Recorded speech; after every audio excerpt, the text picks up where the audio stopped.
Give me a second.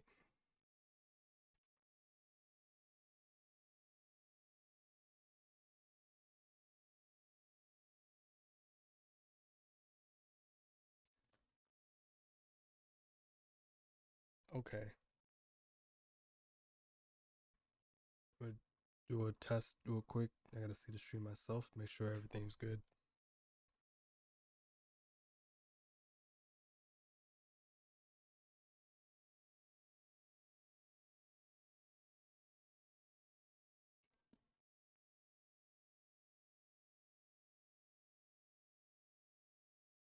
Okay. It's there. I just gotta turn down the just turn down the desktop audio and turn myself up. So can you hear me better now? Okay. I'm gonna turn it up. This is up right now. How's this? It's in the yellow mark. I was keeping it in the green, but it's in the yellow going towards the red mark. So I'm like 0.4 decimals. Or decibels, that's what you call it. So negative 0.4. That's good. All right. Yeah. I gotta try to fix with OBS, but yeah. Thank you for letting me know that. That's to hit you. And I made you moderator for my channel. So if things do pop off, you know you're there. Thank you so much. Well.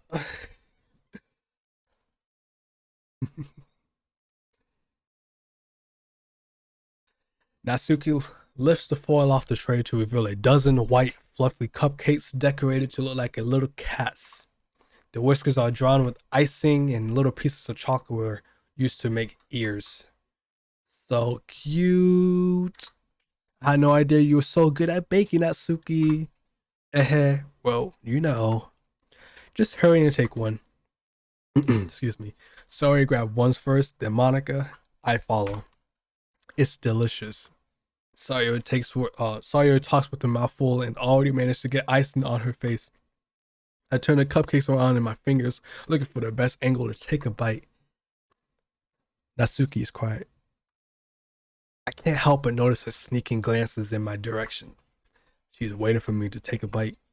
I finally bite down. The icing is so sweet and full of flavor. I was wondering if she made it herself. Dude, you're a great actor. Oh, thank you so much. You know, you don't know this, but you know, I voice act, you know, all people from Family Guy, myself, you know what I mean? You know what it is. Kind of a big deal, you know. This is really good. Thank you, Natsuki. Why are you thanking me? It's not like I haven't heard this someone before. Goddamn. Maybe for you or anything. I thought you technically did. So you already said, well, maybe, but not for you dummy. All right. I give up on Natsuki's weird logic and dismiss the conversations. Yuri returns to the table carrying a tea set.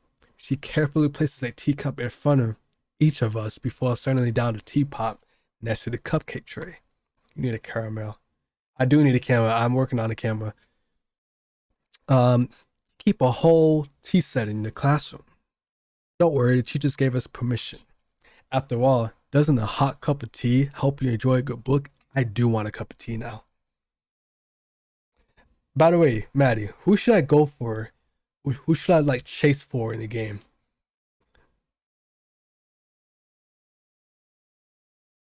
That's what I need to know.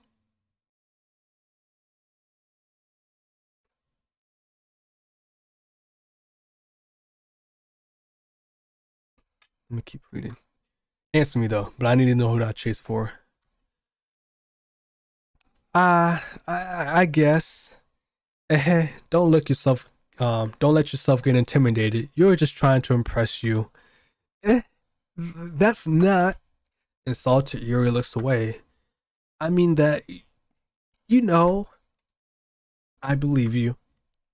Well, tea and reading might not be a pastime for me, but I already at least enjoy tea.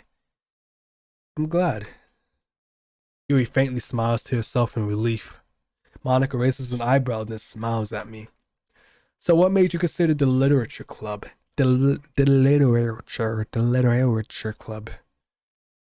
Um, I was afraid of the motherfucking question. I was motherfucking afraid. Something tells me I shouldn't tell Monica that I was practically dragged here by Sayuri. Well, I haven't joined any clubs yet, and Sayuri seemed really happy here, so that's okay. Don't be embarrassed. We'll make sure you feel right at home, okay? As president of the Literature Club, it's my duty to make the club fun and exciting for everyone. Yeah, thumbs up. Woo! Monica, I'm surprised.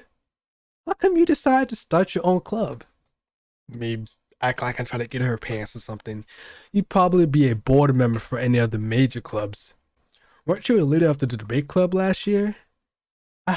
Well, you know.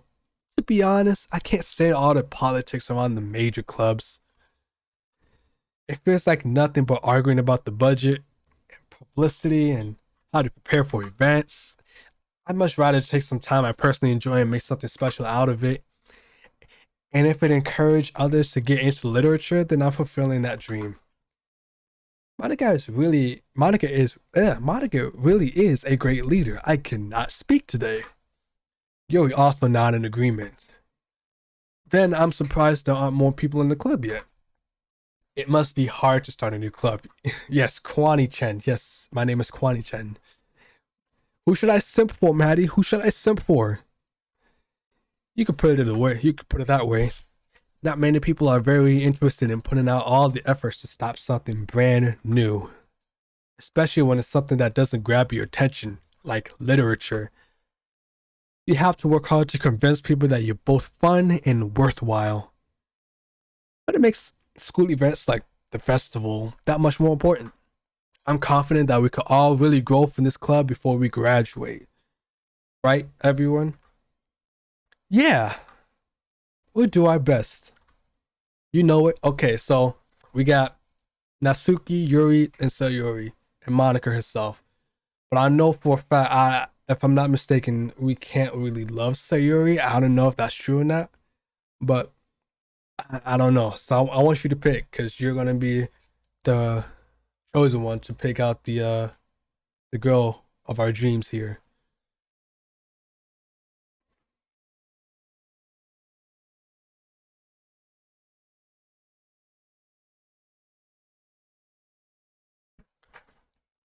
I gotta know.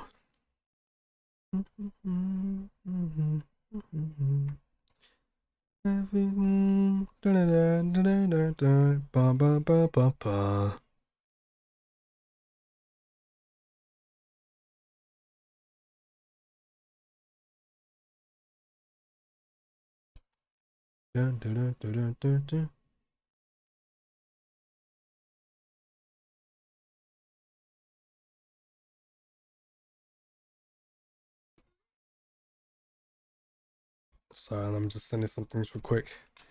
All right. Which one, Maddie? Which one? Let me know. Let me know.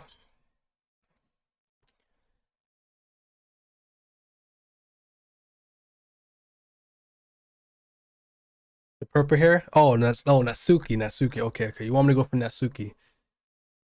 No, not me. Yuri. You want me to go for Yuri? I'm stupid. Everyone's enthusiastically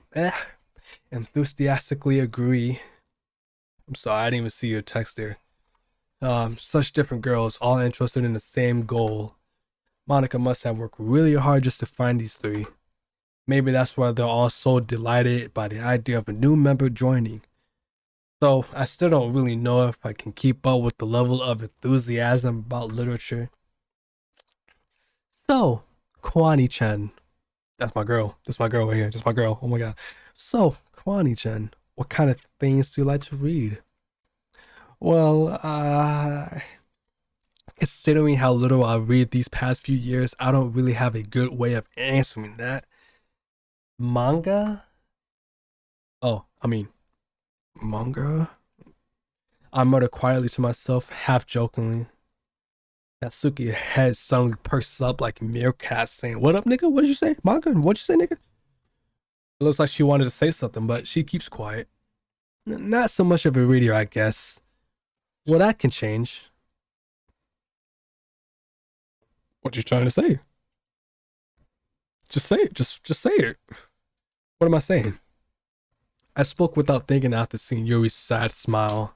Oh, anyway, what about you, Yuri? Well, let's see. Yuri traces the rim of her teacup with her finger. I'm doing it as we speak. I'm gonna do it on the mic. You can't hear it on the mic. Okay. My favorites are usually novels that build deep and complex fantasy worlds. The level of creativity and craft. Oh, I fucked up. Let me see what it says. My favorites are usually novels that build deep and complex fantasy worlds. Okay. And telling a good story in such a foreign word is equally impressive. Yuri goes on, clearly passionate about her reading. She seems so reserved and timid since the moment I walked in, but it's obviously by her way of her eyes light up that she finds her comfort in the world of books, not people. But you know, I like a lot of things. Stories with deep psychological elements usually immerse me as well. Isn't it that amazing how a writer can so deliberately take advantage of your own lack of imagination to completely throw you for a loop? Anyway, I've been reading a lot of horror lately. I read a horror book once. Pretty damn good too. It's called Black People. I suggest you read it. I desperately grasp something I can relate to at the minimum level. At this rate, you might as well be having a conversation with The Rock. Like The Rock? Okay. Really? I wouldn't have expected that, Yuri. For someone as gentle as you? I guess you could say that.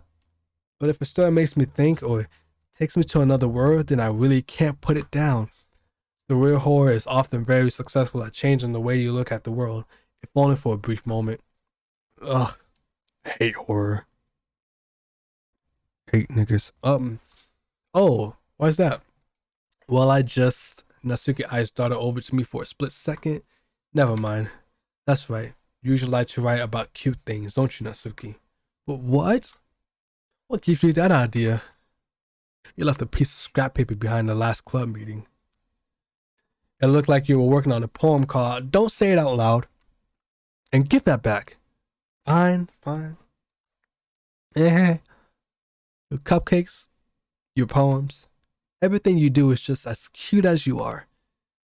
So he slides up behind Natsuki and put her hands on his shoulders. Oh, hey, hello, Biden? Joe Biden? I'm not cute. Natsuki, you write your own poems. Well, I guess sometimes. Why do you care? I think that's impressive. Why don't you share them sometime? No. Natsuki averts her eyes. You wouldn't like them. Not a very confident writer yet, huh? I understand how Natsuki feels. Sharing that level of writing takes more than just confidence. The truest form of writing is writing to oneself. You must be willing to open up your readers, exposing your vulnerabilities and showing even the deepest reaches of your heart. Excuse me. God damn. Do you have writing to experience too? I mean, what the fuck did I just say? Do you have writing experience too, Yuri? Lord, I'm bad too. Maybe if you share some of your work, you can set an example and help Natsuki feel comfortable enough to share hers. I guess the same for Yuri. Oh, I wanted to read everyone's poems. We all sit silent for a moment. Okay.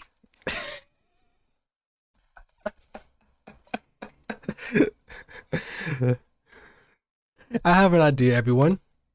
Huh? Natsuki and Yuri looks quizzically at Monica. Let's all go home, write a poem of our own. Then next time we meet, we all share them with each other. That way, everyone is even. Hey, let's do it. Plus, now that we have a new member, I think it will help us all get a little bit more comfortable with each other and strengthen the bond of the club. Literature club. Isn't that right, Kwani-chan? Monica smiles warmly at me once again. Hold on. There's still one problem. What's that? Now that we're back to the original topic of me joining the club, I bluntly come forth with what's been in my mind the entire time. Welcome back, welcome back. I never said I would join this club. Cellular made me convince me to stop by, but I never made a decision. I still have other clubs to look at, and I lost my train of thought. Awful girl stared back at me with the dejected eyes. But I'm sorry, I thought. Kwani-chan, you all. I'm defenseless again. I'm defenseless against these girls. How am I supposed to make a clear-headed decision with this like this? That's it. If writing poems is the price I need to pay in order to spend time with every day with these, I'm such a whore with these beautiful girls. Right. Okay, I decided then. I'll join the literature club. One by one, these girls' eyes light up. Yes, I'm so happy. Sayuri wraps her arms around me, jumping up and down. Hey, you really did scare me for a moment. If you really just came for the cupcakes, I would be super pissed. And that makes it official. Welcome to the literature club. Thanks, I guess. I'm a whore. Okay, everyone. I think with that, we can officially end today's meeting on a good note. Everyone remember tonight's assignment. Write a poem to bring the next meeting so we can all share. Monica looks at me once more. Kwani-chan, I'm looking forward to see how you express yourself. Yeah. I'm a whore. I'm a dirty little slutty whore. Jesus. Only for Yuri, though. Can I really impress the class star Monica with my mediocre writing skills? I already feel the anxiety welling up inside me. Meanwhile, the girls continue to chit-chat as Yuri and Natsuki clean up their food. Hey, Kwani-chan, since we're already here, do you want to walk home together? That's right, so Yuri and I never walk home anymore because she always stayed after school for clubs. So you might as well. So Yuri, excuse me, sure, might as well. Yay. Oh, I feel like I'm a teacher reading out like a book, for class, like a book that you're supposed to read for class and everything like that. Like back in like elementary school type shit, you know what I mean? That's what I feel like right now. With that, the two of us depart the classroom and make our way home. The whole way, my mind wanders back and forth between the four girls, Sayuri, Natsuki, Yuri, and of course, Monica. Will I be really happy spending every day at school in the literature club? Perhaps I'll have the chance to grow closer to one of these girls. Alright, I just need to make the most of my circumstances, and a sure good fortune will find me. And I guess that starts with writing a poem tonight.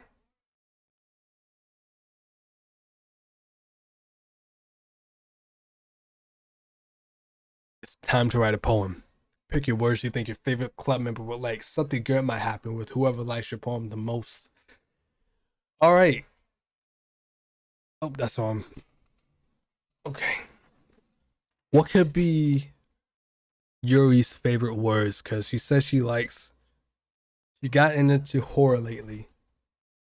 And she's pretty smart. So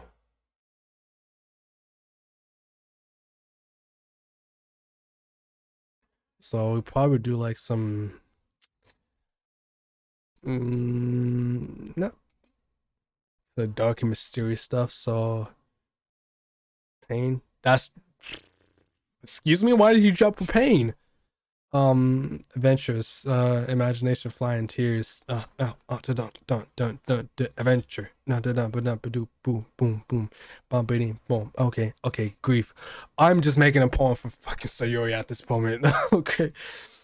Hop. Okay, down, the graveyard. Okay, down, inferno. But electricity. Oh, loud. Damn, I am vivid. Oh, damn. And I'm all alone. Hold on, wait a minute. These are just scars. Oh my god. Sadness. Why am I making a poem for Sayori? What is Kawaii, just because it's there. Doki Doki. Um, Vivacious. There we go. Is that mean whistle weird by nature? Oh, horror. There we go. Intrepid. I don't know what that means. I'm gonna just go for it. Cry.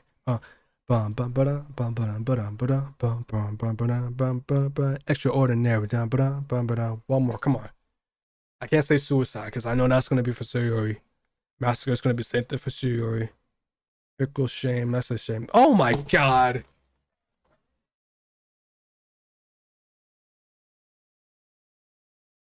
Ah.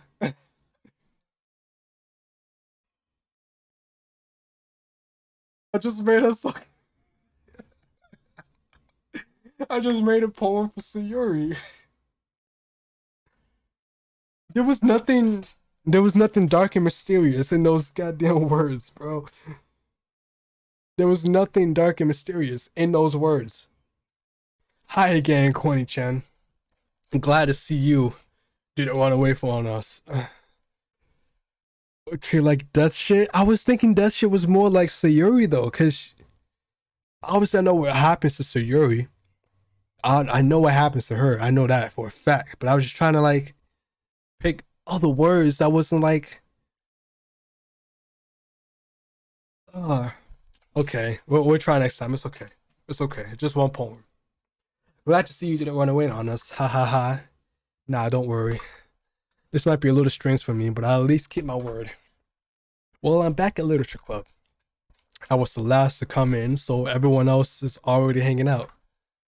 Thanks for keeping your promise, Crony-chan. I saw I had to make a poem for you. It was meant to be for you. I hope this isn't too overwhelming and a commitment for you. Maybe you dive headfirst into Literature Club when you're not accustomed to it. I'll dive headfirst. Okay.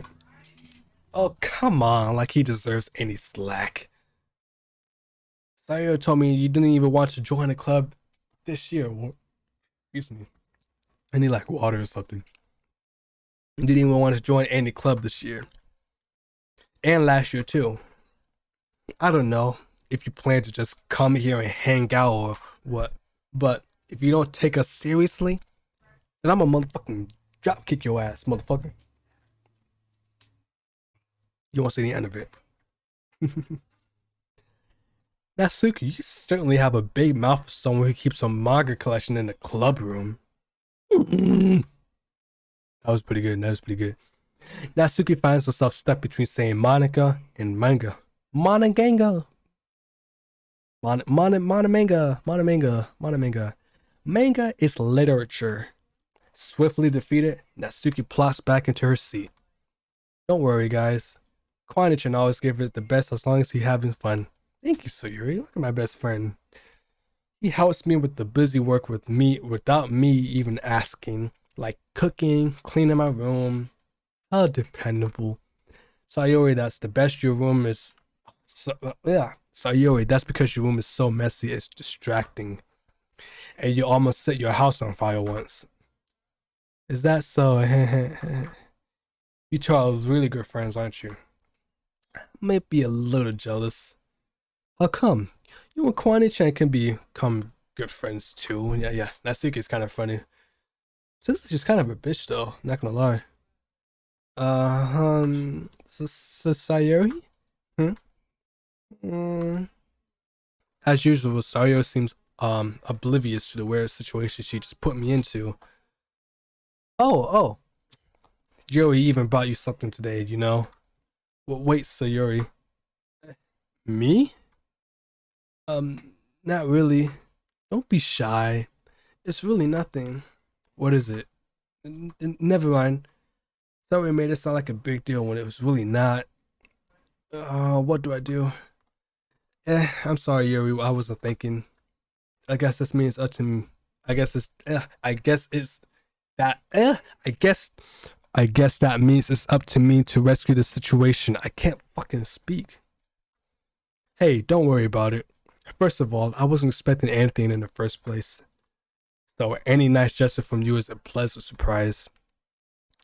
It'll make me happy no matter what. Is that so? Yeah, I won't make a big deal if you don't want it to be. All right. Or here. Yuri reaches into her bag and pulls out a book. She got the cat. I'm just kidding. I didn't want you to feel left out, so I picked out a book that I thought you might enjoy. It's a short read, so it should keep your attention, even if you don't usually read. And we could, you know, discuss it if you want. This is, how is this girl accidentally becoming so cute? She even picked out a book she thinks I'll like, despite me not reading much. Yuri, thank you. I'll definitely read this. I enthusiastically take the book. Phew. Well, you can read it at your own pace. I look forward to hearing what you think. Now that everyone's settled in, I expect Monitor to kick out some scheduled activities for the club, but that doesn't seem to be the case. So Yuri and Monica are having a cheery conversation in the corner. Yuri's face is already buried in the book. I can't help but notice her expressions like she was waiting for this chance. Meanwhile, Natsuki is running around the closet. Sorry.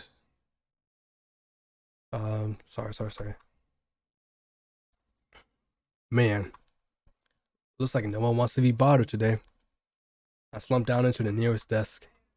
How am I supposed to occupy myself with something literature related by myself like this? I guess I could always read some of the books Yuri gave me, but I'm feeling a little too tired to read. I could probably fall asleep right now. I close my eyes and end up listening to Yuri's conversation with Monica. We're probably going to seem really lame compared to all the other clubs though. Well, we can't give up. The festival is our only chance to show everyone what literature is all about. The problem is that the idea of a literature club sounds too dense and intellectual.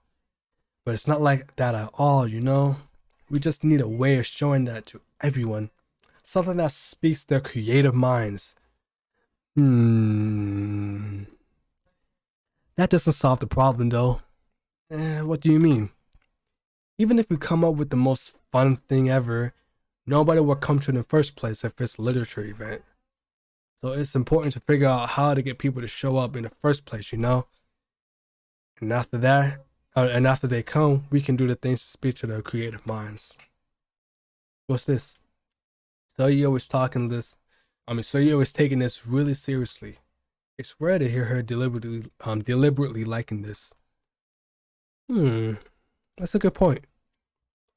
In that case, do you think food would do the trick?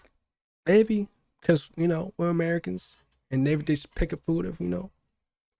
What kind? Well, I guess we could. Cupcakes!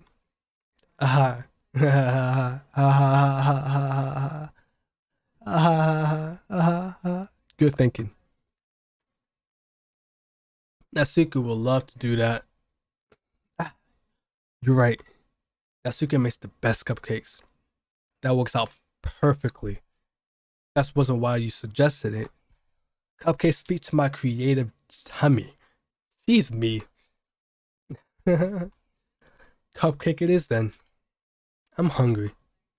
Anyways, we need to work out the details of the event itself. I found myself smiling, and the answer Yuri is still her useful self. But therein lies the unexpected reason I admire her. Unlike me, who has trouble finding any motivation at all, Yuri can put her mind to things and make them come to life. I suppose that's why. Oh, I forget. I'm sorry. Hold on. I suppose that's why I end up letting her get on my case about things. There we go. I can't help but wonder what it will be like to see the world through her eyes. Oh God, that's close. Oh, that is close. That scared the shit out of me. Wow, I opened my eyes to find Sayuri's face filling my vision. I nearly fell on my chair. Sorry, that actually scared the shit out of me. That actually scared the shit out of me. I swear to God. Sorry. Wait. Actually, I'm not sorry at all. It's your fault for sleeping like that. This isn't napping club. Does our school have a napping club? You're staying up late again, aren't you? Now that you're in a club, you gotta have less time for anime, you know? Well, what a cutie. She's cute though. Like, she's kind of like my type of girl, you know. We've been best friends for a while and stuff like that. I mean, it makes sense, right? Like, if this was real, you know, in that situation, I would definitely try to date her. Because, you know, we know each other for so long. You need to get used to it. Don't say that so loud. I glanced over my shoulder to see Monica overheard. That bitch. It's true, though. Yeah, I know. You're always looking out for me, Sayuri. What I do best. That's the problem. What about you? You look out for me better than you look out for yourself. You're still oversleeping every day, aren't you? Not every day. That's not very convincing. How many days this past week have you gotten up on time? It's a secret. I knew it. Come on, man. Come on, man. At least give me the benefit of the doubt.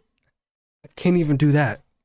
Look, Sayori, it's written all over your face. Huh? Sayori glances around herself. How is it written all over me? You were clearly in a rush this morning. Look, your hair is sticking out all over. I mean, all around here. Ah! I run my fingertips down the side of Sayori's hair, trying to straighten it out. Man, you really need a brush for this. My hair is just really hard to get right. I won't fall for that. It's more than just your hair. Look, your bow isn't straight either. And there's a toothpaste stain on your collar right here. I tried to wipe off the stain with my finger, but nobody would have noticed that. Of course they would. Nobody's going to tell you about it because they don't want to embarrass you. Fortunately, I really don't care. Hey, you meanie. You meanie. And you don't even keep your blazer buttoned up. Seriously, Sayori? Why do you think you don't have a boyfriend yet? Huh? That's super mean. Sorry, but you'll thank me later. I start to button her blazer from the bottom. Once you see how much better it looks, you'll change your mind. Oh, whoa. Oh, yeah, because I accidentally wrote the poem about her. We didn't even read the poem yet. Look at me, I'm being such a good friend though, you know what I mean? This is so funny. What is? Well, I was just thinking of how weird it has to have a friend who doesn't think these kinds of things. Don't say that. You make me feel weird about it, stupid. Great friend. You should be a great friend in quotation marks, man. It's okay though. I'm happy we're like this, aren't you? I guess. Hey, be careful. The button might come off. Why is this one so hard to close? I struggle to fully close the button near the chest. Does this thing even fit you properly? It did when I bought it. If you ever buttoned it, you will have noticed sooner that it doesn't fit you anymore. What are you smiling about? It means my boobs are getting bigger again. Oh, she's on a daily session. Don't say that out loud. Anyway, you look much better now, so why does it feel strange to see you always blaze a button up like that? But it's so stuffy. Ooh, it's not worth it at all. So you're hassling a button so blaze it once more. Phew. Yo.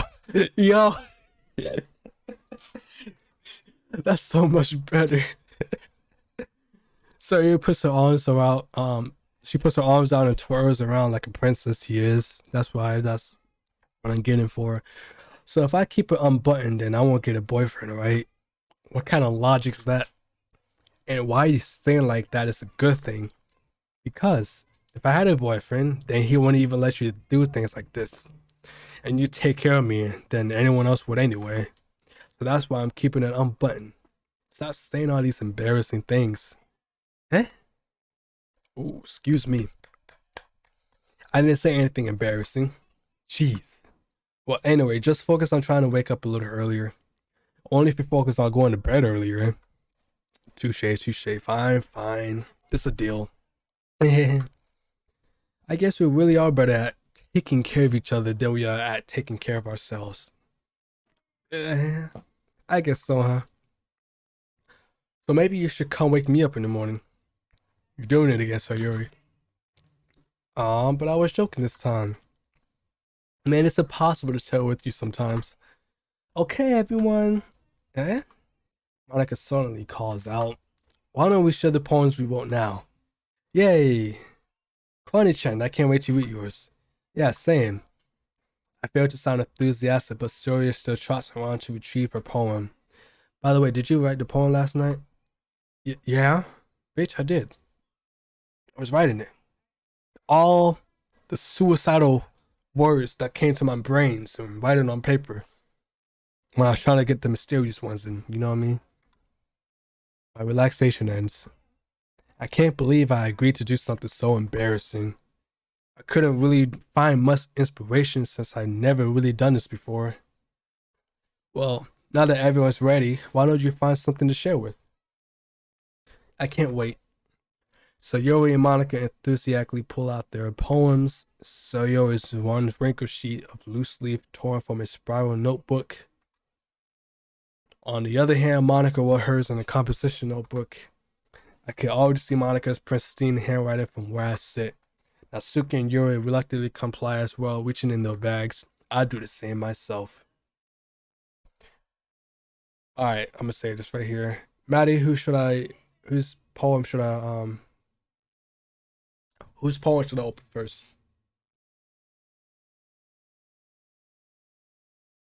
Yuri? Okay.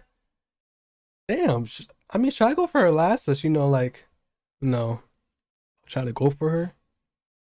Save the best for last, basically. Try to do her. I'm gonna do Yuri last. So give me another one.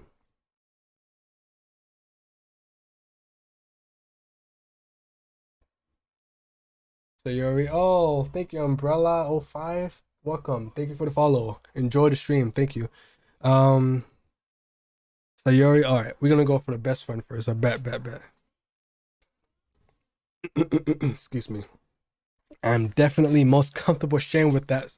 I cannot speak.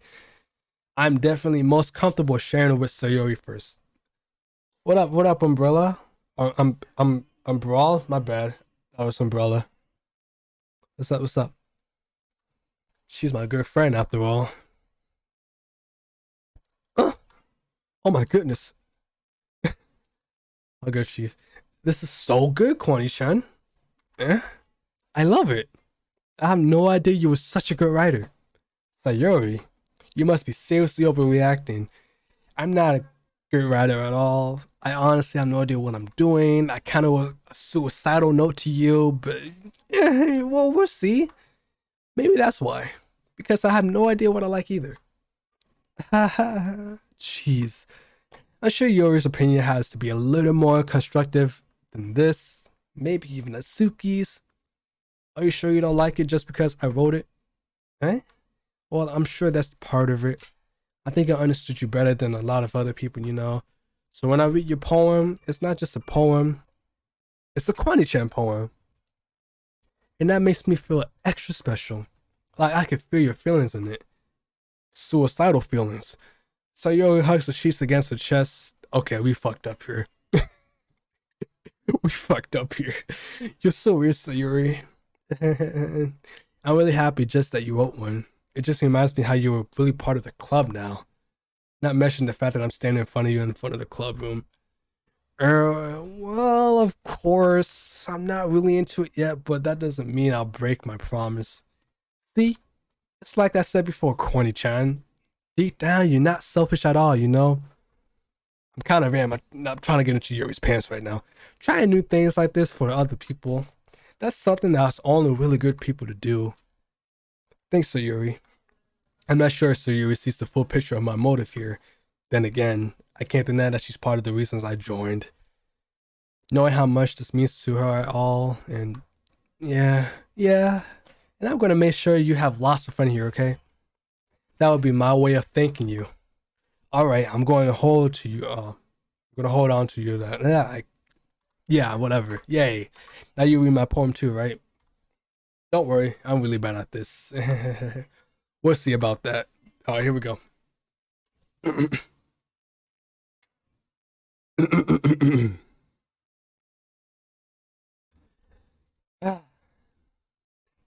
Dear sunshine, the way you glow through my blinds in the morning, it makes me feel like you miss me. Kissing my forehead to help me out of bed, making me rub the sleepy from my eyes. Are you asking me to come out and play? Are you trusting me to wish away a rainy day? I look above. The sky is blue. It's a secret, but I trust you too. If it wasn't for you, I could sleep forever. But I'm not mad. I just want breakfast. Oh, pretty good, pretty good, pretty good. She did pretty good. Sayori, this is just a guess, but did you wait until the morning to write this? No, just a little bit. Can't answer just a little bit to a yes or no question. I forgot to do it last night. But at least that makes me feel a little better about yourself. Don't be mean. I still tried my best. Yeah, I didn't mean to say that it was a bad poem. It just came out nice, or how should I put it? It sounds just like you. Really? Yeah, especially the last line. I made eggs and toast, even though you were late to school. It's bad to skip breakfast. I get all cranky. Well, I guess there's no point in arguing. Anyway, thanks for showing me. This was so much fun. Monica's the best. Yeah. Next time, I won't forget. You're not gonna write the best poem ever. Well, I guess I'll look forward to it. She's not that bad. She wasn't that bad. Even though she just wrote it like last minute. She's pretty good for doing it last minute though. Alright, we're gonna go for Natsuki, and then we're gonna go for Monica. Uh-huh. Well, it's about what I expected from someone like you. That's a little blunt. Well, excuse me. It's not like I said it was bad. It just didn't evoke any emotions because it wasn't for you, bitch. So basically, it's not cute enough for your treats. You want me to get smacked? I'll pass. Well, anyway, I guess I need to show you mine. I thought you'll like it. Okay. Eagles can fly, monkeys can climb, crickets can leap, horses can race, owls can seek, cheetahs can run, eagles can fly, people can try, but that's about it. Damn, okay. You could do better than that. I told you weren't gonna like it. I like it as I lying to myself. What? Just be honest. I am. Why are you so convinced that I wouldn't like it? Well, because everyone in high school thinks that writing has to be all sophisticated and stuff. So people don't even take my writing seriously. But isn't the point of poems for people to express themselves? Your writing style wouldn't make your writing style wouldn't make your message any less valid. Yes, exactly. I like it. It's easy to read, but it hits you hard. Like in this poem, seeing everyone around you do great things and can barely, it could be really disheartening or disheartening, whatever the word is. I just don't know. Disheartening. Actually, I cannot fucking read today. So I decided to write about it. Yeah, I understand. But the other nice things about the sip of writing is that it puts more weight on the wordplay. Like I set up for a rhyme at the end, but then made it flat on purpose. It helps bring out the feeling in the last line. So you did. I guess more went into that than I realized. That's what it means to be a pro. I'm glad you learned something. Didn't expect that from the youngest one here, did you? Yeah, I guess not. I decided to humor her with the last comment. I don't really care how old everyone is, but if Natsuki is feeling proud, then I won't take that away from her. Alright, who should I read my poem next? Monica. Monica's next. Hi, Kwani-chan. Okay. I thought something happened back here. I don't know, my eyes were messing on me. Having a good poem so far? Ah, yeah. Good, glad to hear. By the way, since you're new and everything, if you ever have any suggestions for the club, like new activities or things we could do better, I'm always listening. Don't be afraid to bring things up, okay? Alright, I'll keep that in mind. Make me go for Yuri. Make me go for Yuri-chan. Make me go for Yuri-chan. Okay, I hope she hears that. Of course, I'd be afraid to bring things up. I'm much better off going with the flow until I'm more settled in, you know. Anyway, want to share your poem with me? Kind of embarrassing, but I guess I have to. Ha ha ha ha. Don't worry, Kwani-chan. We're all a little embarrassed today, you know. But it's not the sort of barrier that we all learn to get past soon. Yeah, that's true.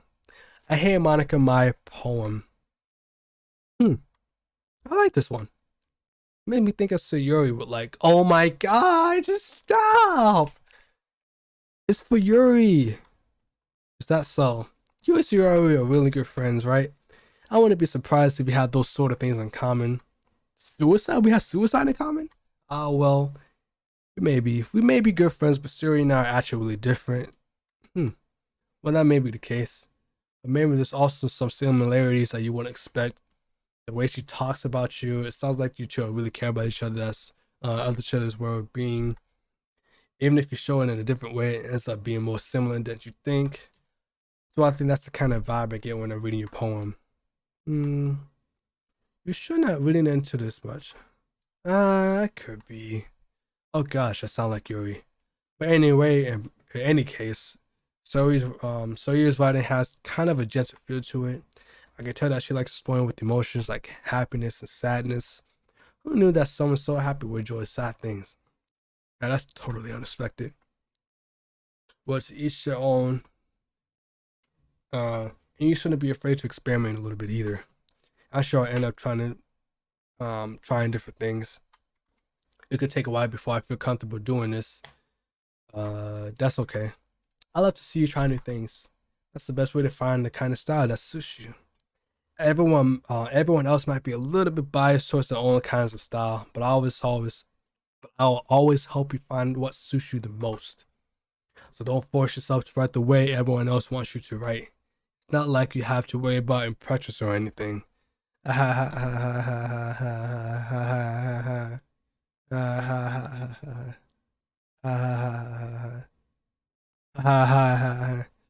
Anyway, do you want to read my poem now? Don't worry, I'm not very good. You sound pretty confident for someone who claims not to be very good. Well, that's because I have to sound confident. That doesn't mean I always feel that way, you know? I see.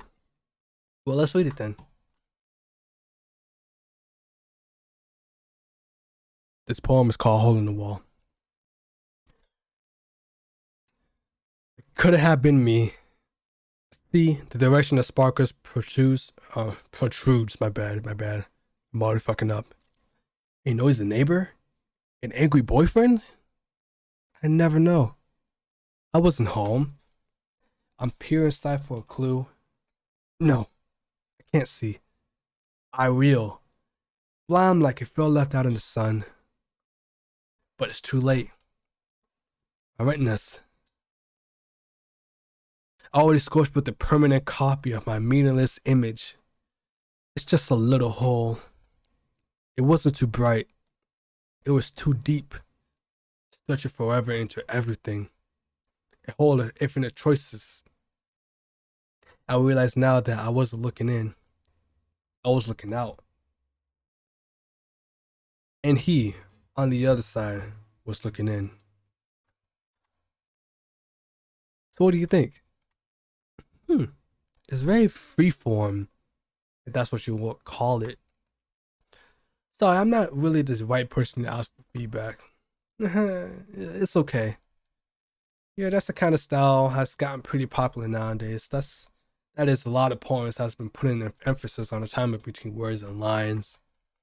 When performing out loud, it can be really powerful. What was the inspiration behind this one? Well, I'm not sure of how to put it. I guess you could say I had some kind of epiphany recently. It's been influencing my poems a bit. An epiphany? Yeah, something like that. Kind of nervous to talk about deep stuff like this because I forgot. Hold on. As an answer, I'm kind of nervous to talk about deep stuff like that because it's kind of coming on strongly.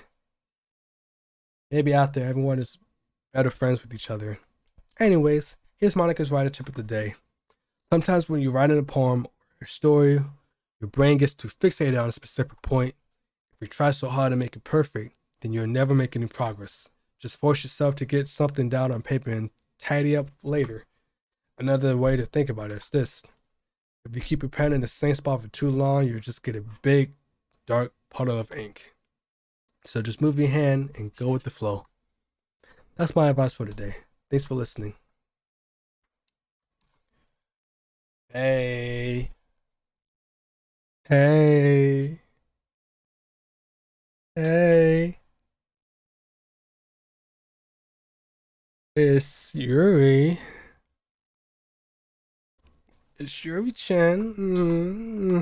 Yuri stares at the poem. I mean, it passes more than enough time for her to finish reading. She hates it. Oh, sorry.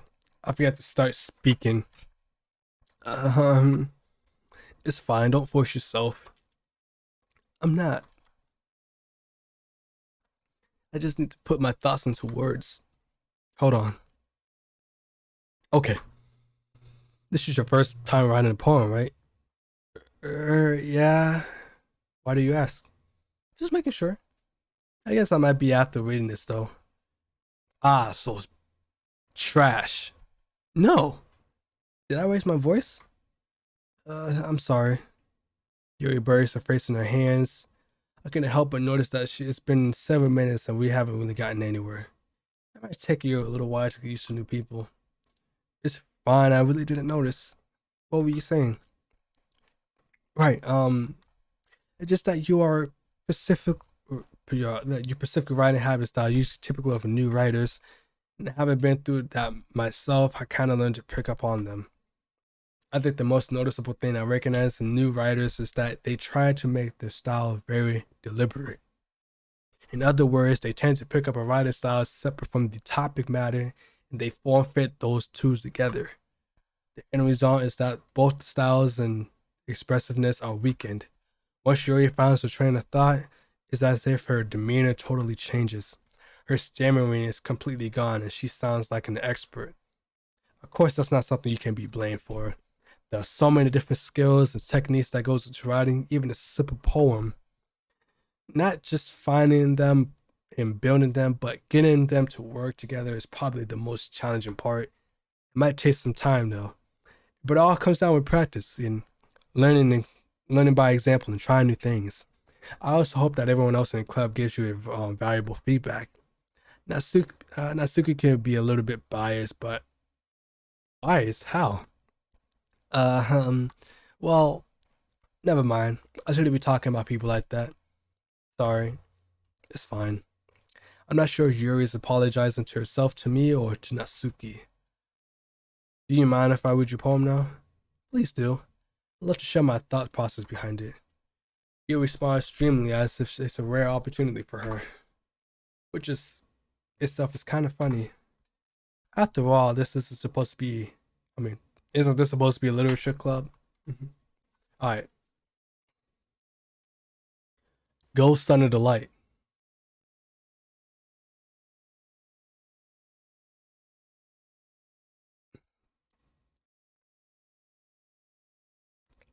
So bear with me here. I can't barely read cursive sometimes, but I'll get through it. The tendrils of my hair illuminate beneath the amber glow. Bathing. I probably said that first word wrong. It must be this one. The last remaining streetlight to have withstood the rest of time, or the test of time. The last yet to be replaced by the sickening blue-green feel of the future. I bathe, calm, breathing the air of the present, but living in the past. The light flickers. I flicker back. I think this is tendrils. I'm not sure. I can't really recurse it like that. Mm. I'm sorry, that's such terrible handwriting. What? I wasn't thinking that at all. But it took you a long time to read. Uh, well, I just don't read script very often. I actually think your handwriting is kind of pretty. Uh, that's a relief. I also like the poem. Even though it's short, it was really descriptive. It wasn't too short. I usually write longer poems. Not at all. I'm really glad you liked it. I'll be honest, since our first time sharing, I wanted to write something a little more mild. No taco sauce. Something easily to digest, I suppose. Are you into ghost theory? Uh huh. Actually, the story isn't about a ghost at all, Kwani-chan. Really? I must have totally missed the point. Well, I suppose you did only glance over it after all. But remember that the poem's author express their own thoughts, feelings, and expresses experiencing in their work. They usually do more than tell a simple story or paint a picture. In this case, perhaps the subject of the poem is only beginning symbolically compared to a ghost. Thought I heard something in the back of my I heard something. Lingering in the last remaining piece of comfort, unable to let go of the past, and soon be left with nothing. That's a lot more soul than putting it that way. I hadn't enough though. I haven't even thought of that. That's impressive. It's nothing really. Well, it makes me happy that you think that. Just remember that it won't be long before you pick up these things too. Yeah, maybe you're right. I guess I have to try. I guess I have to try to keep trying. I'm counting on you. Bay, hey yo, Bay is no, she's out here. You know what I mean? You know she's out here. She's out here, man. Phew. I guess that's everyone. I glanced around the room. That was a little more stressful than I anticipated. It is as if everyone is judging me for my mediocre writing skills. Oh my god. Even though it's just being nice, there's no way my poems can stand up to theirs. This is a literature club after all. Get to this up a little bit.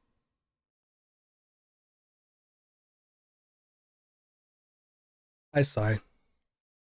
I guess it was, yeah. I guess that's what I ended up getting myself into. Across the room, Sayori and Monica are happily chatting. My eyes land on Yuri and Natsuki. They gingerly exchange sheets of paper, sharing their respective poems. As I read them in tandem, I watch each other. I need water, bro. God, I need some water. Natsuki's eyebrows. Oh, okay, I can right click and just look at the pictures. Okay, that's good. Natsuki's eyebrows furry in frustration. Meanwhile, Yuri smiles sadly. What's with this language? Huh? Did you say something? Oh, it's nothing. Natsuki dismissively returns the poem to the desk with one hand. I guess you could say it's fancy. Ah, thanks. Yours is cute. Cute? Did you completely miss the symbolism of something? It's clearly about the feelings of giving up. How can that be cute? I I know that. I just meant the language. I guess I was just trying to say something nice. Eh, you mean you have to try that a little hard to come up with something nice to say? Thanks, but I really don't. Oh, it really didn't come out nice at all. Um, well, I do have a couple suggestions. Hmm. If I was looking for suggestions, I would ask someone who actually liked it, which people did, by the way. Sayuri liked it, and Kwani-chan liked it too. So based on that, I'll gladly give you some suggestions on my own. First of all, Excuse me? I appreciate the offer, but I spent a long time establishing my own writing skills. Oh, you say that, bitch. Go off. Go off. I don't expect to change anything time soon unless, of course, I come across something partially inspiring. Which I haven't yet. Eh. Cornish liked my poem too, you know. He even told me he was impressed by it.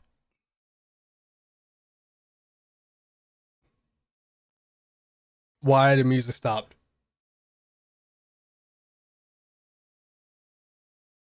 Oh my god, that is creepy as hell.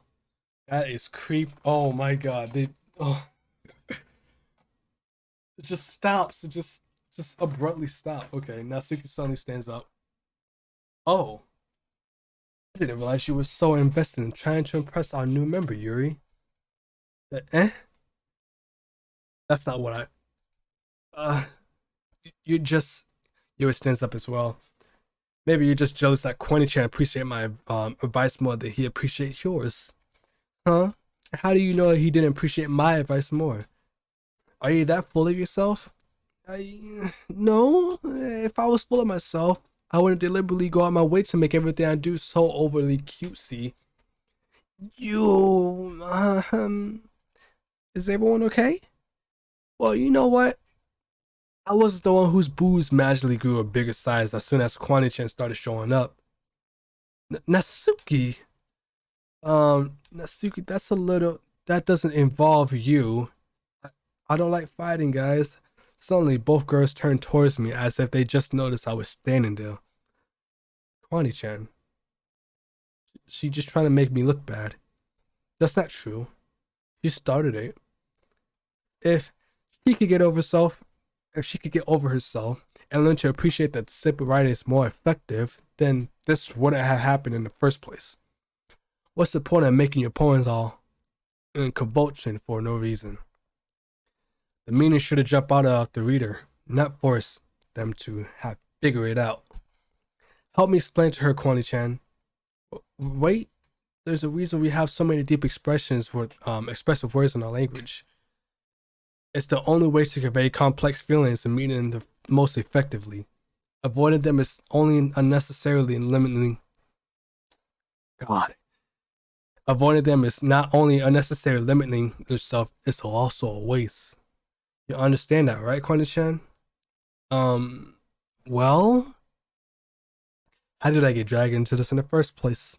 It's not like it's not like I know anything about writing, but whomever I agree with, they're probably thinking more highly of me.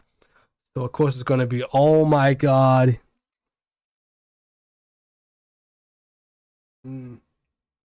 First of all, I hate it when the music just abruptly stops like that. It creeps me out.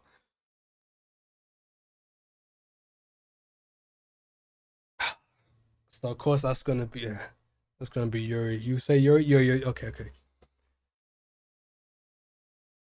Natsuki. You're right that I like your poem. See? Wait. Hey. I'm gonna send these bitches. Hold up. Hey. When I go outside, I just wanna put some daisy flowers. Oh, baby girl, no, I know why. Why is Natsuki just a little brat? I want my big titty god, hey, not my suicidal one, hey. I want the purple hair bitch, hey, not the pink little okay, let me stop. That's not an excuse for you to be so mean. You shouldn't pick a fight just because someone's opinion is different. That's not what happened at all. Yuri wouldn't even take my poems seriously.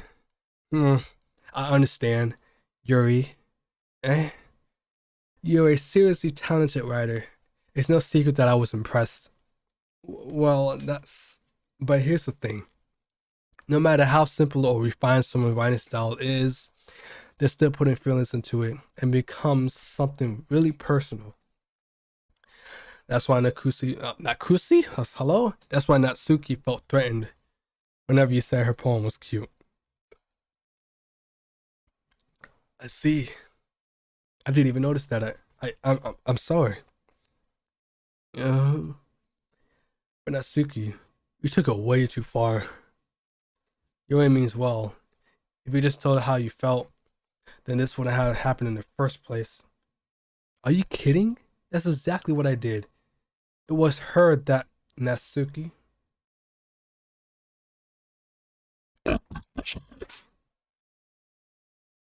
You both said some things that you didn't mean. Yuri apologized. Don't you think you should too? Mm. Natsuki clenches her fist. In the end, nobody's taking her side. She's trapped at this point, being defiant only because she can't handle the pressure. I end up feeling bad for her. Um, Sometimes when I'm hurt, it helps me take a walk and clear my head. So yo, if she doesn't need to, you know what? I'm going to do that. It'll spare me from having to look at all your faces right now. That warning, Natsuki snatches her poem up from the desk and storms out. On her way out, she crumples up the poem with her hand and throws it in the trash. Natsuki, she really didn't need to do that. I look across the room.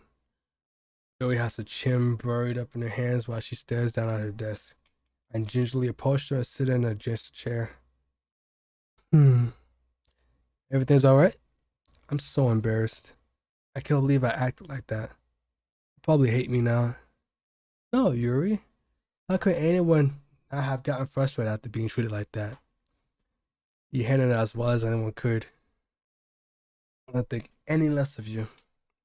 Well, alright, I believe you. Thanks, Quantichain, you're too kind. Man,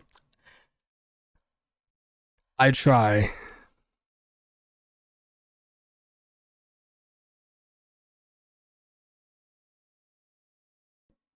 Ooh, what the fuck just happened?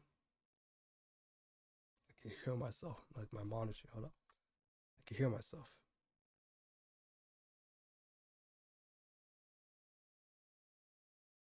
Hello. What? Okay, there we go. I'm thankful to have you part of this club now. It's nothing. I just gotta like use my little. I just kind of to like touch my board just next to know that it's there or something. It's nothing. One more thing. Um, that's one thing that Nusuke said about you. You know, I never do anything so shameful. So, yeah. What thing did Natsuki said? Well, never mind that. We're gonna make some tea. Good idea. Making that for one more in person, okay? Yeah. You better make that tea, bitch. It's my tea. My tea. Put some sugar in that bit too. Maybe a little bit of cream. Okay, everyone. It's just about time for us to leave. How did you all feel about sharing poems? It was a lot of fun. Well, I say it was worth it. It was alright. Well, mostly. Chan, how about you? Yeah, I say the same. It was a neat thing to talk about with everyone. Awesome. In that case, we'll do the same thing tomorrow. Maybe you'll learn something from your friends too, so your performance will turn out even better. I think to myself, I did learn a little bit more of decorum. I did learn a little more about the kind of poems everyone likes. Maybe this time I'll write about for Yuri. With any luck, that means I can at least do a better job than impressing those I want to impress. I nod to myself with newfound determination.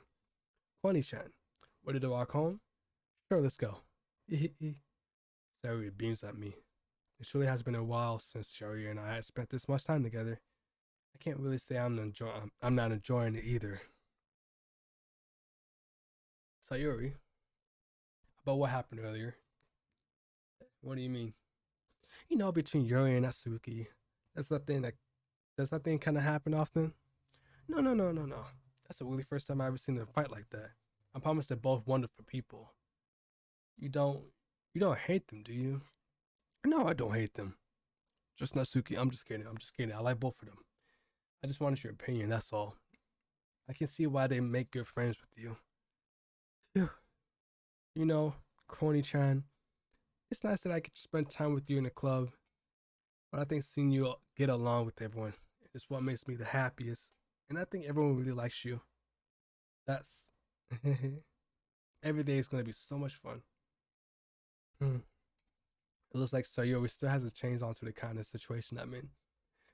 Sure, becoming friends with anyone is nice, but does it really need to stop there? Well, just to have to see the future host, Sayori. I passed Sayori on the shoulder. I said more to myself than to her, but it's easier to use Sayori as an internal monologue sometimes. Okay, yeah, let's do this. All right, poem time. Let's do it. We're writing for Yuri this time. So we said, let me see, chat. We said dark and mysterious stuff. So we could say, okay.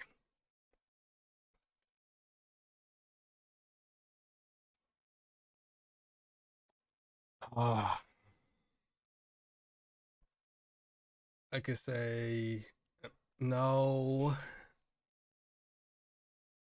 Mm, mm, mm, mm, Misfortune. I keep writing a poem about. Okay. What could be?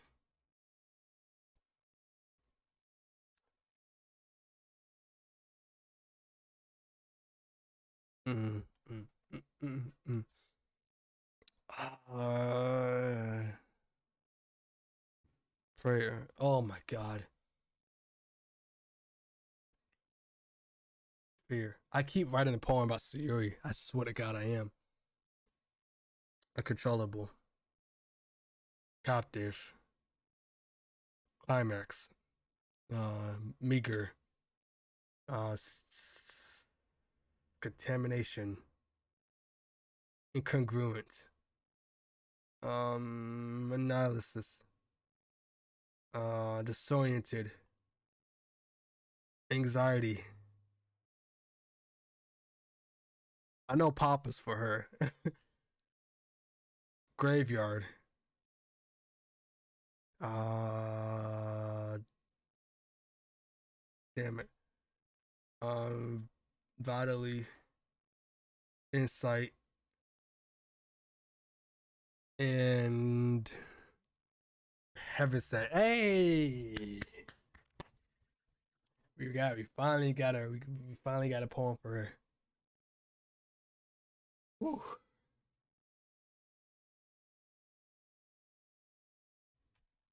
Did good here. We did good here. Let me save that game here. Another day passes and it's time for the club meeting already. Excuse me.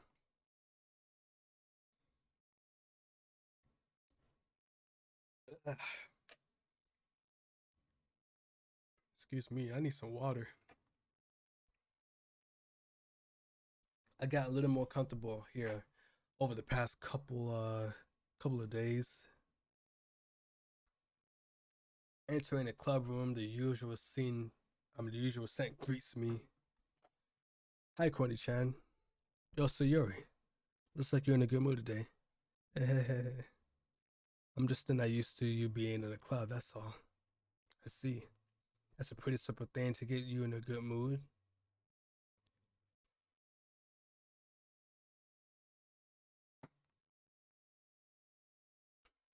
But I guess it's always the simple things with you anyway. Speaking of which, I'm kind of hungry. Will you come to me to buy a snack? No thanks. It's not like you at all. I have my reasons. Why don't we take a look at your purse, Sayuri?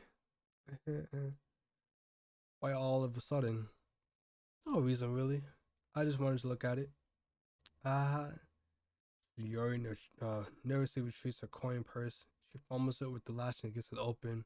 As it tips upside down and contains a spill on the desk. All the two small coins fall out. I knew it. You see right through you, Sayuri. That's not fair. How do you even know? Simple. If you had enough money in the first place, yeah, I bought a snack before coming to the club room. So either you're not hungry and want an excuse to take a walk, or plan to conveniently forget that you spent all your money, so I will lend you some. But there's one more thing. You're always hungry. And so, that only leaves one option. I give up. Don't make me feel guilty. If you feel guilty, then that means you deserve to feel guilty. Yuri suddenly giggles. Eh? I didn't notice that she was listening in. Her face is in a book as always. Ah, I wasn't listening to it or anything. It was just something in my book. Yuri, tell Quinn and tries to lend me to borrow some money. That's... Don't give me a bottle like that, Sir Yuri. Besides, you should only buy what you can responsibly afford. Frankly, after pulling a mischievous little stunt like that, your suffering is fair enough retribution. Did I just... I didn't mean it like that. I got too observed in my book. You... I really like it when you speak your mind, Yuri. It doesn't happen much, but it's a fun side of you. That's... There's no way you could think that. You were right, though. I did something bad, and now I have just stepped through revolution. Retribution. That... Still coming from you, Sir Yuri. I guess that's the little devil inside of all of us, isn't there? Don't let her fool you. I know exactly what she's doing. After a while, she told you guys she would bring me to the club before she even told me. But you wouldn't have come if it were for the cupcakes. So I had to trick Natsuki into making them. Come on, give me more credit than that, Sayuri. I don't know if something smacks Sayuri in the face and tumbles on the desk. Oh my god, that scared the shit out of me. Pop.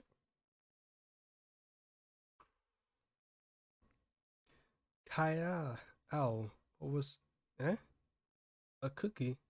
Sure enough, it's a giant cookie wrapped in plastic. Sawyer glances around. Is this a miracle? Could I pay my restitution? Retribution. Actually, that one almost worked. I was just gonna give it to you. Then I heard you blab about cupcakes. It was totally worth seeing your reaction, though. Natsuki, that's so nice of you. So happy. So Yuri hugs the cookie. Jeez, just eat it.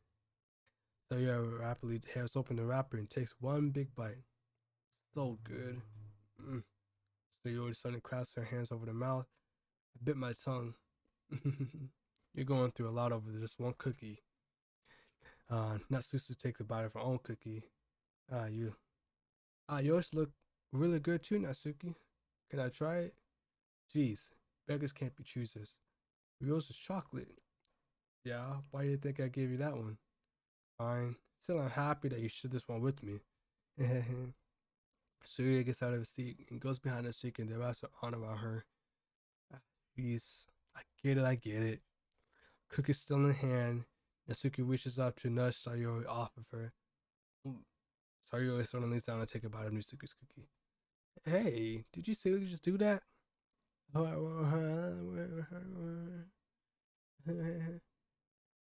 Mouthful, so Yuri trots away to safety. Yuri and I laughed as well. Jeez, you're such a kid sometimes. Monica, can you test Yuri? Eh? Natsuki glances around. Monica isn't in the classroom. What's Monica anyway? Good question. Have any of you heard about her being late today? Not me. I haven't either. It's a bit unusual. Hope she's okay. Of course she is. Probably just has something to do today. She's pretty popular after all. Eh? You don't think she has a... I wouldn't be surprised. She's probably more desirable than all of us combined. Yeah, that's true. Excuse me? Suddenly the door swings open. Sorry, I'm super sorry. There you are. I didn't mean to be late. I hope you guys weren't worried or anything. Monica chose the club over her boyfriend after all. You're so strong willed. Boyfriend? What on earth are you talking about? Monica quizzically glances at me. Never mind that. What held you up anyway? Well, my last period today was study hall. To be honest, I kind of just lost track of time. That makes no sense. You would have heard the bell ring at least. I must have not heard it since I was practicing piano. Piano? I wasn't where you play a piano. I mean, play music as well, Monica. I don't really. I kind of just started recently. I always wanted to learn the piano. That's so cool. You should play something for us, Monica. That's. Monica looks at me. Maybe once I get a little better, I will. Hey, that sounds cool. I also look forward to it. Is that so? In that case, I won't let you down, Connie-chan. Monica smiled sweetly. I didn't mean any pressure or anything like that. Don't worry. I've been practicing a whole lot recently, and I really love the chance to share once I'm ready. I see. I see. In that case, best of luck. Thanks. So, did I miss anything, did I? So, I'm not missing anything, did I? That's what it said. Not really.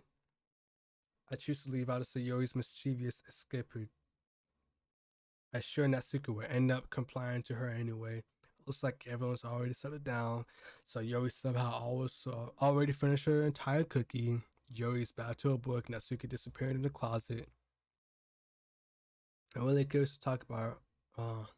Not curious to talk about. To talk about. Not talk about. Talk to Yori a little bit more. Orgy? What are you talking about? But at the same time, I would feel bad for distracting her from reading. I catch a glimpse of the cover of a book. It's like the same book that she lent to me. More than that, she seems to be on the first few pages. Ah, crap. I let you know what I mean from looking at her. She sneaks another glance at me, and her eyes meet for a split second. But that only makes her hide her face deeper in the book. Sorry, I was just spacing out. I muttered this, sensing I made her uncomfortable. Oh, it's fine. If I was forced, then I probably wouldn't have noticed in the first place. But I'm just rereading a bit of this, so that's the book you gave me, right? Mm-hmm. I wanted to reread some of it. Not for any particular reason. Just curious how come you have two copies at the same time. Well, I stopped at some bookstore yesterday, and that's not what I meant. I mean, I just happened to buy two of them. I see. There's something fairly obvious here that Yuri's telling me, but I decided to let it go. I definitely started reading it. I was definitely start reading it soon. I'm glad to hear. Once it starts to pick up, you might have a hard time putting it down. It's a very engaging and relatable story. Is that so? What is it about anyway? Well, Yuri closes the book and scans her eyes over the back. The book is titled A Portrait of Markov. There's an ominous look in his eye on the symbol. There's an ominous looking eye symbol on the front cover. Alright, I just wanted to make sure I didn't accidentally give anything away. Basically, it's about this girl in high school who moves in with her long lost younger sister, but as soon as she does so, her life gets really strange. She gets targeted by these people who escape from a human experiment prison, and while her life is in danger, she needs to desperately choose who to trust. No matter what she does, she ends up destroying most of her relationship, and her life starts to fall apart. That's it's kind of dark, isn't it? You already made it sound like it was going to be a nice story, so that dark turn came from nowhere. Excuse me. Yuri gently giggles all of a sudden. Are you not a fan of this sort of thing, Connie-chan? No, it's not that. I mean, I can definitely enjoy those kinds of stories, so don't you? I hope so. Yeah, I totally forgot that Yuri isn't into those kind of things. She's so shy and reclusive on the other side, but her mind seems to be completely different. It's just those kinds of stories.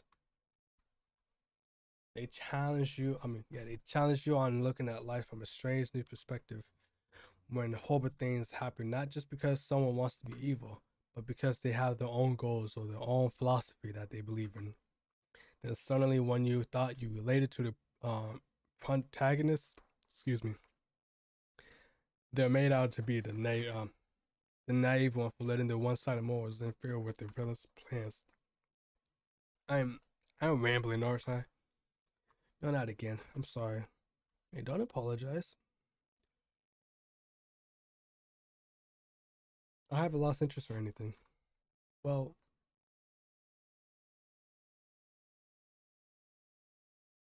drag on. Which one did you choose? What do you mean, which one did I choose? I guess it's alright then. But I feel like I shouldn't let you know that I have this problem. What you mean, bro? What do you mean, which one did I choose? When I let things like books and writing from my thoughts, I kind of forget to pay attention to other people. So I'm sorry if I end up saying something strange, and please stop me if I start talking too much. That's, I really don't think you need to worry. That just means you're passionate about reading. The least I can do is listen. It's a literature club after all. Ah, that's, well, that isn't true. In fact, I might as well just get started reading it, right? You don't have to. What are you saying? Just a moment ago, you said you were looking forward to it. Let me just get the book. I quickly retrieved the book that I put in my bag. All right, it's fine if I sit here, right? I slip into the seat next to Yuri. Uh, yeah, are you sure? You seem a little apprehensive. That's, I'm sorry. It's not that I don't want you to, it's just something I'm not very used to. That is, reading in company with someone. I see. Just tell me if I end up distracting you or anything. All right.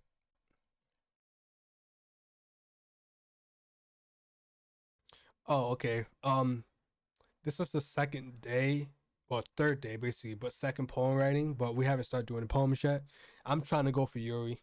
Um, but my past poem was about Sayuri because I picked the wrong words, made it suicidal basically.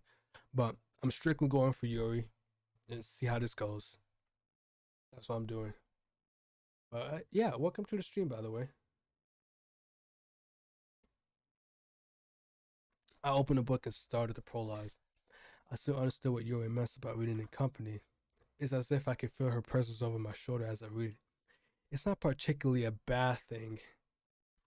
Maybe a little distracting, but the feeling is somewhat comforting. Yuri's in the corner of my eye. I realize that she's not actually looking at her own book. I glance over. It looks like she's reading from my book instead. Sorry. No problem, bro. Or girl, I don't know. I'm sorry. Don't want to assume your gender. It's 2021. Don't want to get canceled. I was just you really apologize a lot, don't you? I I do. I don't really mean to. Sorry. I mean, ha ha ha ha ha. Here, this should work, right? I slide my desk until it's up against Yuri's, then hold my book more between the two of them. I suppose so. Yuri timidly closes her own copy. Once we each lean in a bit, our shoulder becomes wait, what? Once we each lean in a bit, our shoulders are almost touching. It feels like my left arm is in the way, so instead I use my own right hand to hold the book by itself, or hold it open. I guess that makes it kind of difficult to turn the page. Here, Yuri takes the left arm and holds the left side of the book between her thumb and forefinger. Look at that. That's a nice scene. Look at that nice computer. That trash ass. Is this a teacher's desk? This is all they have as a teacher's desk? God, they need budgets, man. It's just these desks reminds me of like elementary school type shit too. Ah, I do the same with my right arm on the right side of the book. That way I turn the page, she slides it under her thumb after it flips onto her side. But in hold it like this, we're huddled even closer together than before. It's actually kind of distracting me. It's as if I feel the warmth of Yuri's face. She's in the corner of my vision. Are you ready? Hey, turn the page. Ah, sorry. I think I got a bit distracted for a second. I glanced over Yuri's face and her eyes meet. I don't know how I'll be able to keep up with her. Ah, that's okay. You're not used to reading, right? I don't mind being patient if it takes you a bit longer.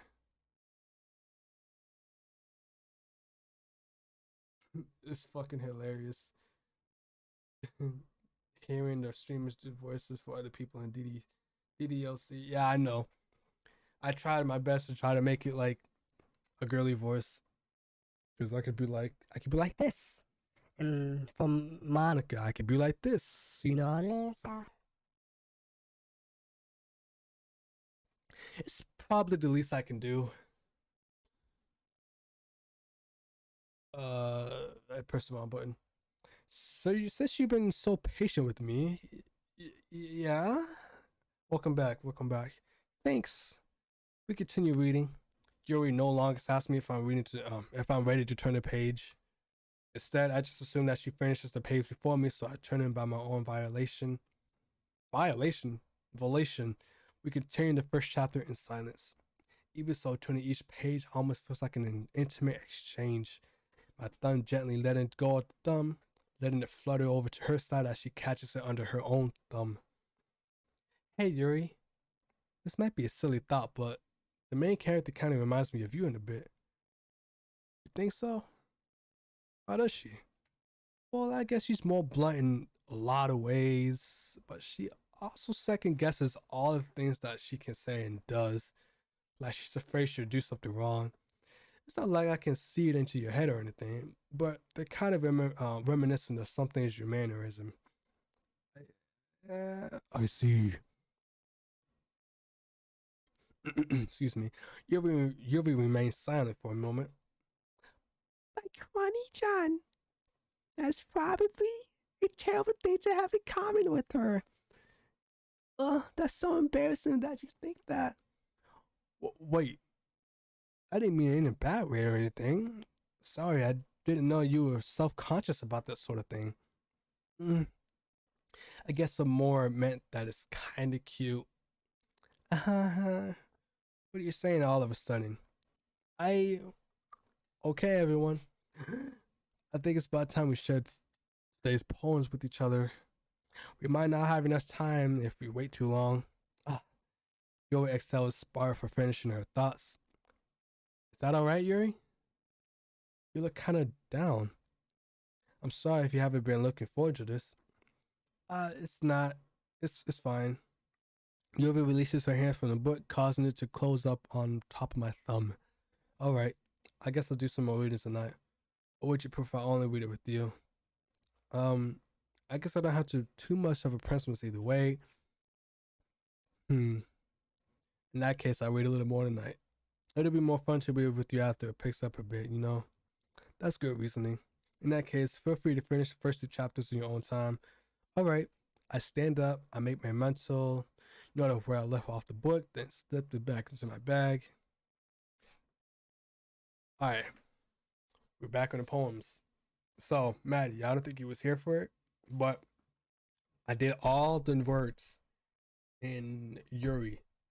Like 4 of them was Sayuri, but the rest were like in Yuri's though. So we got that. So we're gonna go back down the line. We're gonna go Sayuri, Natsuki, Monica, and then Yuri. Okay. So yeah, that's what we're gonna do. Excuse me.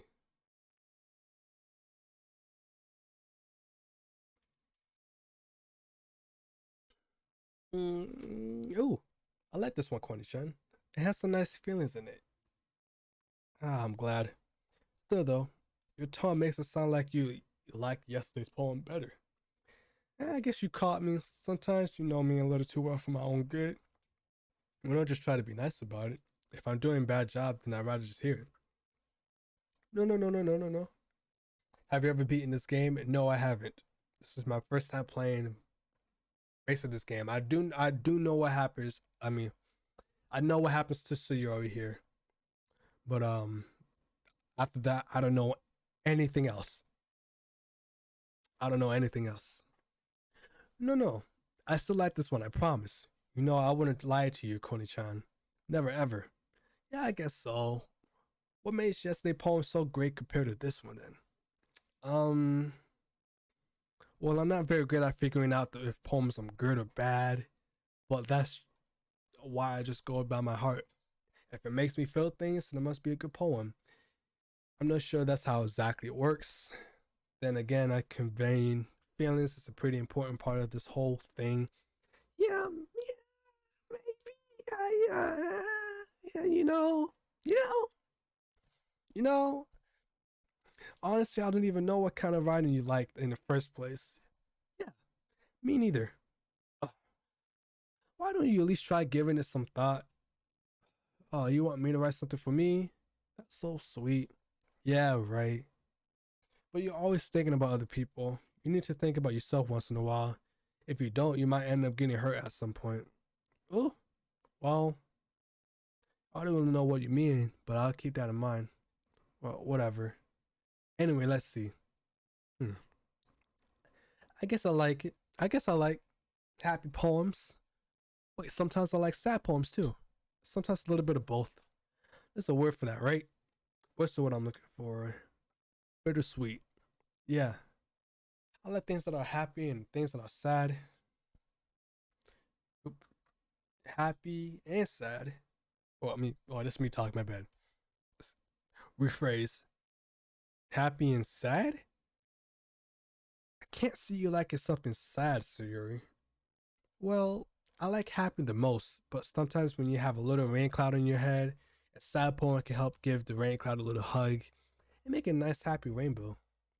Sayuri, that's unexpectedly poetic. Eh? It is? Maybe I'm getting better at expressing my feelings after all. Thanks, Connie-chan. I should go write that down then. You can read my poem now, okay? Okay. Okay. Hey. Okay. Ooh. Ooh. Okay. Ooh. Hey. Okay. Hey. I got a hot dog and some buns and ketchup and mustard. I put it in my mouth and eat it. Now it's kinda so delicious. Now I'm about to read a poem. I'm about to think of bottles. I'm turning the cap up in this bitch. No throttle. I don't know what I'm saying. I'm just going off with the beat. The poem's called Bottles. I pop off my scalp like the lid of a cookie jar. It's the secret place where I keep all my dreams. Little balls of sunshine all rubbing together like a bundle of kittens. I reached aside with my thumb and forefinger and plucked one out. It's warm and tingly, but there's no time to waste. I put it in the bottle to keep it safe. And I put the bottle on the shelf with all the other bottles. Happy thoughts in the bottle, all in a row. My collections make me, no, excuse me, my collections make me feel, what the fuck am I saying? My collection makes me lots of friends. Thank you. God damn. Each bottle of a straight light to make amends. Sometimes my friend feels a certain way. Down comes the bottle to save the day. She got bars, man. She got some bars. Night after night, more dreams. Friend after friend, more bottles. Deeper and deeper, my fingers go like exploring a dark cave, discovering the secrets hiding in the nooks and crannies. Digging and digging, scraping and scraping. I blow dust off my bottle caps. It doesn't feel like time elapsed. My empty shelf could use some more. My friends look through my locked front door. She got bars, bro. She got bars, bro. She got some motherfucking bars. My friends look through my locked front door. Finally, all done. I open up and come, my friends. And they come in such a hurry. Do they want my bottles that much?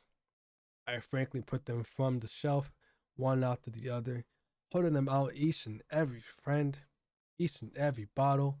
But every time I let one go, it shatters against the tile between my feet. Happy thoughts, and shards all over the floor. They were supposed to be for my friends who are not smiling. They are all shouting, pleading, something. Well, all I hear is echo, echo, echo, echo inside my head. That's kind of, kind of disturbing and kind of dark there. Holy crap. Sorry, did you really write this? Of course I did. Didn't I tell you yesterday I was gonna write the best poem ever? Yeah, but I mean, I didn't expect something like this coming from you. Monica taught me a whole Monica taught me a whole lot, and I've been really in touch with my feelings recently. I see that. It's almost kind of creepy. Creepy? Well, not exactly. Maybe because I'm used to you being cheerful. Well, never mind. I think a little too hard about this. The point is, it came out good, so you should be proud of it. Oh, thanks. I feel like I feel like it was meant to express myself this way. It even helps me understand my own feelings a bit more or a bit better. Writing is like magic. You gotten pretty passionate about this, huh? I hope you keep it up. Yeah, writing's the best. I'm gonna keep writing until I die. Oh, whoa, calm down. Calm down. Don't get ahead of yourself. Sayers always had a habit of getting obsessed with something before dropping it, no more than a week later. I wonder if this is one of those times, but seeing the passion in her eyes make it hard for me to be pessimistic. I gotta save. I forgot to save the last one. I'm gonna save it over this. Let's go to Natsuki. That's right. I like your last one better. Really? Of course, it wasn't for you, man. It wasn't for you. Well, yeah, I could tell you were a little bit more daring with this one, but you're really not good enough for that. Yeah, I felt it felt flat, like a soda. A couple of hours not being in the refrigerator. That may be true, but I just wanted to try something different. I'm still figuring this all out. I mean, I always like poems that aren't trying too hard. I hate when people try to sound fancy or add more meaning just by using annoying and complicated language. Just makes it simple, cute, and just make it simple, cute, and straight to the point. You always head over here for all this cryptic nonsense, but I see right through that BS. Haha. Making your reader look so hard for all this deep meaning is just an excuse to have no meaning at all. I guess that's the one way of looking at it. Well, not well. Everyone has their own opinions, but my opinion is the best opinion. Not sure you figured that out already. Er, anyway, here's my poem. Maybe you learned something. It's longer, very longer. Amy likes spiders. You know what I heard about Amy? Amy likes spiders. Ickly, wriggly, hairy, ugly spiders. That's why I'm not friends with her. Amy has a cute singing voice. I heard her singing my favorite love song. Every time she sang the chorus, my heart would pound to the rhythm of the words. But she likes spiders. That's why I'm not friends with her. One time, I hurt my leg really bad. Amy helped me look up and took me to the nurse. I try not to let her touch me. She likes spiders, so her hands are probably gross. That's why I'm not friends with her. Amy has a lot of friends. I always see her talking to people. She probably talks about spiders. What if her friends start to like spiders too? That's why I'm not friends with her. Doesn't matter if she has other hobbies. It doesn't matter if she keeps it private. It doesn't matter if she doesn't hurt anyone. Excuse me. It's gross. She's gross. The world is better off without spider lovers. And I'm going to tell everyone. Not bad, right? It's quite a bit longer than yesterday. Yesterday was way too short. I was just warming up, you know. I hope you didn't think that was the best I could do. No, of course. Of course not. Anyway, the message is pretty straightforward in this poem. I doubt I have to explain it. Sometimes you can explain complicated issues with much simpler analogies, and it helps people realize that how stupid they're being. Like anyone would agree that subject of poem is an ignorant jerk. I'm an ignorance jerk. Did I say that right? Do you know people like that? Of course, it's about how everyone thinks mine. That doesn't matter. It can be about anything. I want it to be easy to relate to. Everyone has some kind of weird hobby or guilty pleasure, something that you're afraid of. If people find out, they make fun of you or think less of you. But that just makes me That just make people stupid. Who cares what someone likes as long as they're not hurting anyone and makes them happy? I think people really need to learn to respect others for liking weird things. Well, you're definitely right. At least I can relate to that. And I'm sure a lot of people can too. It's what I do best after all. I don't like writing unless there's a good message to take away from it. Like conveying emotions is important. But I want to make people think, not just feel. Remember that. I'm gonna write a good one for tomorrow too, so look forward to it. Monica, Maniku, hi Kwani-chan. How's writing going? All right, I guess I'll take that as long as it's not going bad. I'm happy that you're applying yourself. Maybe you should come up with a masterpiece. Ha ha ha ha ha. I wouldn't count on that. You never know. Want to show, well, what you wrote for today? Sure, here you go. I get my poem to Monica. She reads it. All right, great job, Kwani-chan. I was going, oh, in my head while I was reading it. It's really metaphorical. I'm not sure why, but I didn't expect you to go for something so deep. I guess I underestimated you. It's easiest for me to keep everyone's expectations low. That way, it always comes when I put in some effort. That's not very fair. Well, I guess it worked anyway.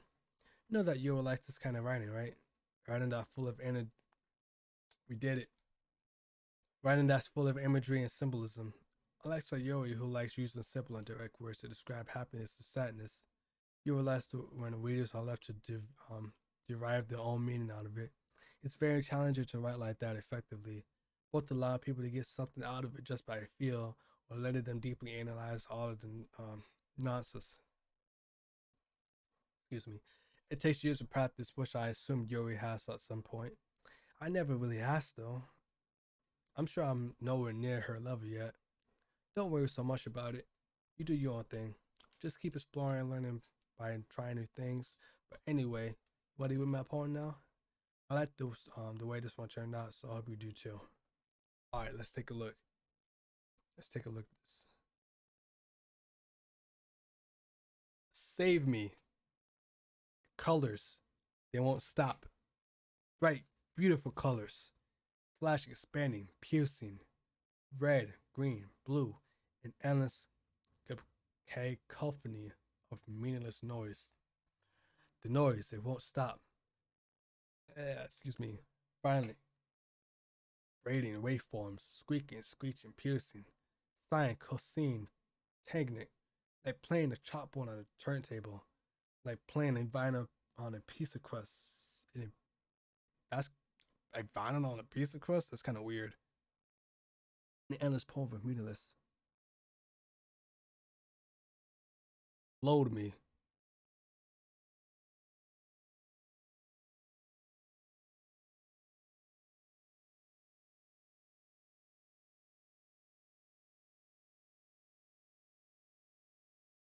Uh,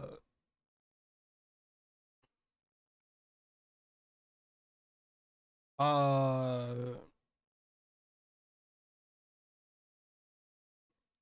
how does one load you?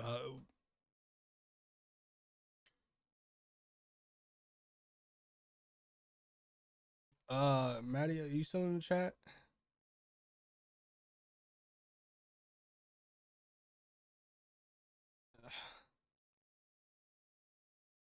I'm confused here.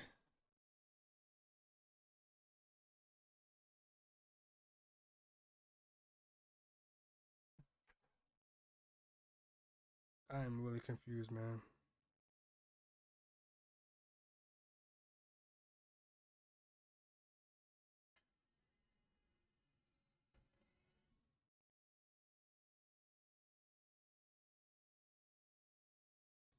Uh, what am I loading here, though? I don't know what I'm loading.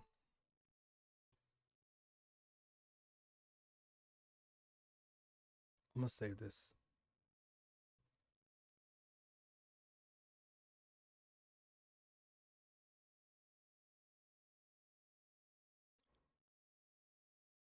Hmm. It's even more abstract than your last one. Ha ha ha. I guess it's the way I write. I'm sorry if you don't like it. No, I never said that. It's just the kind of thing I never really seen before, I guess. I kind of like playing with my own space on paper. Choose where and how the spatial words can totally change the mood of the poem. It also like magic. It's almost like magic. The way I wrote the lines really short makes it feel like there's trying to speak over the noise. I see. It's still hard for me to tell what's it about though. Ha ha ha. Sometimes asking what a is about isn't really the right question. A poem can be abstract as a physical expression of a feeling or a conversation with the reader. So putting it in that way, not every poem is about something anyway. Here's Monica writing tip of the day. Sometimes you find yourself facing a difficult decision. When it happens, don't forget to save your game.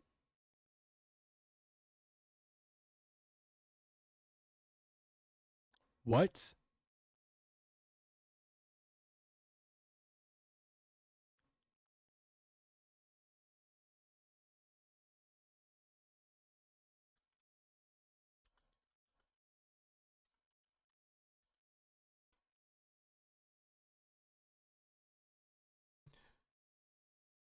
Oh, okay.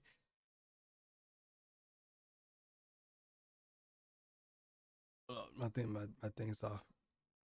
There you go. Don't forget to save your game. Okay, let me save this game.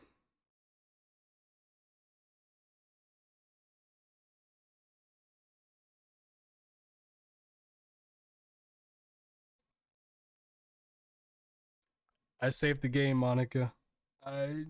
Mm, you never know when you might change your mind or something unexpected may happen. Wait, is this tip even about writing? What are we even talking about? Ha ha ha. That's my advice for today. Thanks for listening. What the fuck is happening? Matt, did you see the poem that she wrote? You see,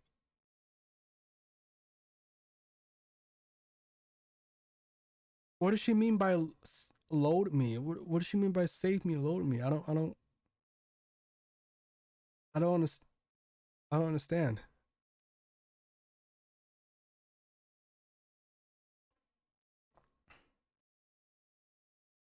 I don't know, man. I'm kind of. Oh, okay. I'm.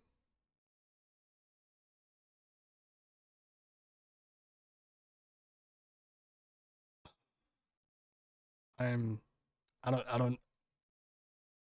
Hold up. I'll be right back. I'm gonna give me something to drink real quick. Just listen to the nice song that is playing here.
All right, I'm back. I'm back. Yeah, I'm in the game. Sorry, but she realized she's a programmed computer and she knows bad things are going to happen. Damn, this early? It just started.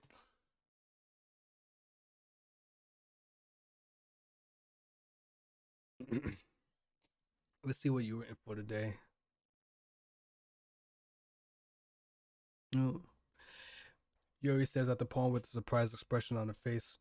Do you like it, Kwani Chan? How do you pick up this so quickly? Just yesterday, I was telling you the kind of techniques worth practicing. Maybe that's why. You did a good job explaining. I really wanted to try to give it more imagery. Yuri visibly swallows. Even her hands appear sweaty. Knees weak, arms are heavy. There's vomit on the sweaty already. Mom spaghetti. She's nervous. I'm not used. I'm not used to this. Used to what? I don't know. It's fine. Take your time. Yuri breathes and collects her thoughts. I know that Yuri likes to think before she speaks, so I offer that patience to her.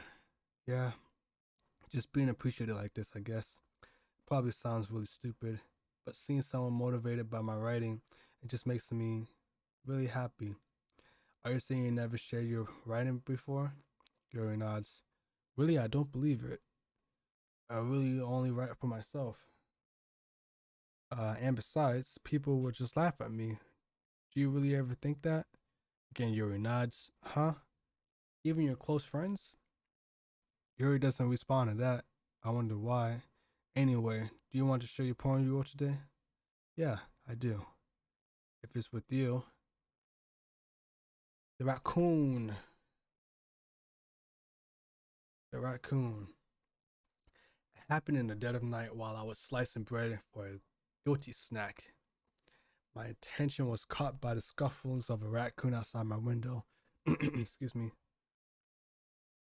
Uh, that was, I believe, the first time I noticed my strange tendencies as an ordinary human.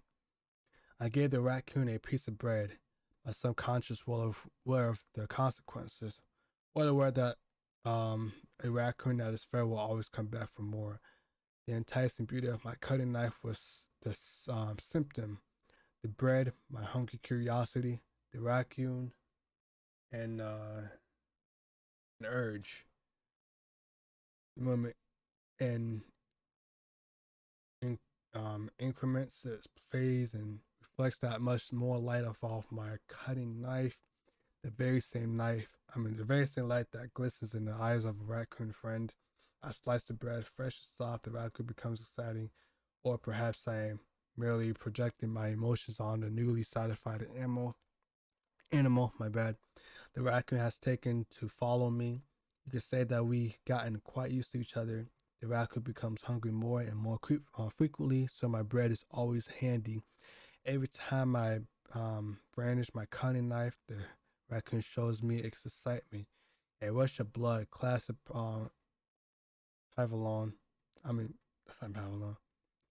Pavlovian conditioning. I slice the bread and feel myself again. Making little things for raccoons. Um,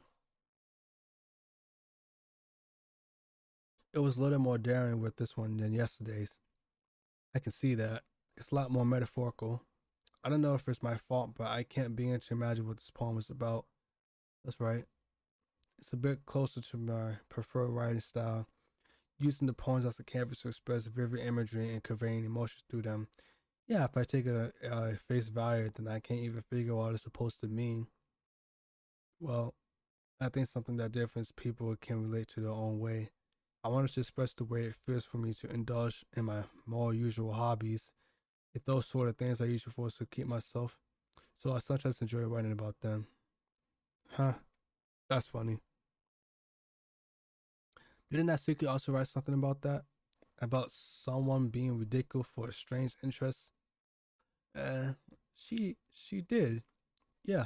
She was talking about how it doesn't matter what you're into as long as you're not hurting anybody.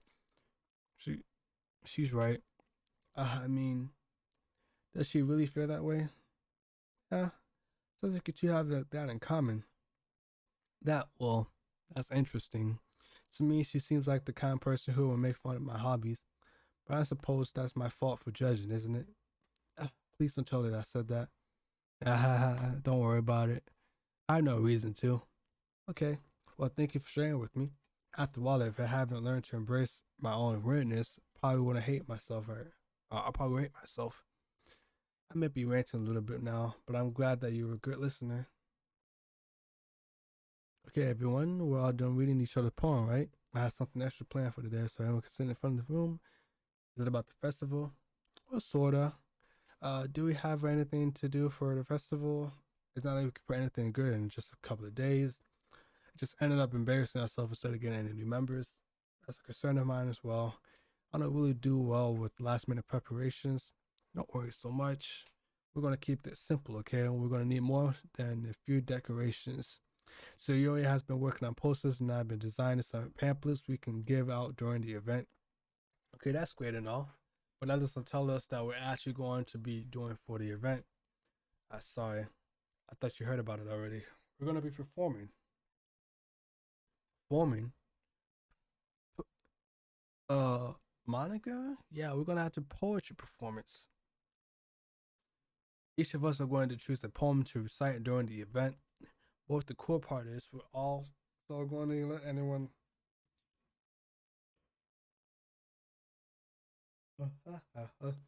We're also going to let anyone else come up and recite poems too. So you put it all in posters in case anyone wants to prepare ahead of time. So Yo, who's been coloring the poster, hold it for us to see. Are you kidding me, Monica?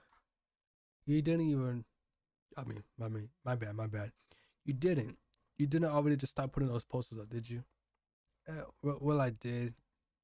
Do you really think it's that bad of an idea? My back itches. My back motherfucking itches. Well, no, it's not a bad idea, but I didn't sign up for this, you know? There's no way I'm going to be performing in front of good people like that. I agree with Natsuki. I could never in my life do something like that. Imagining it, Yuri shakes her head in fear. Guys, no, Sayuri. I understand where they're coming from. Remember that Natsuki and Yuri have never shared their poems with anyone until just a couple of days ago. It's a lot to ask for them to recite their poems out loud in front of a whole room of people. I guess it kind of overlooked that, so I'm sorry.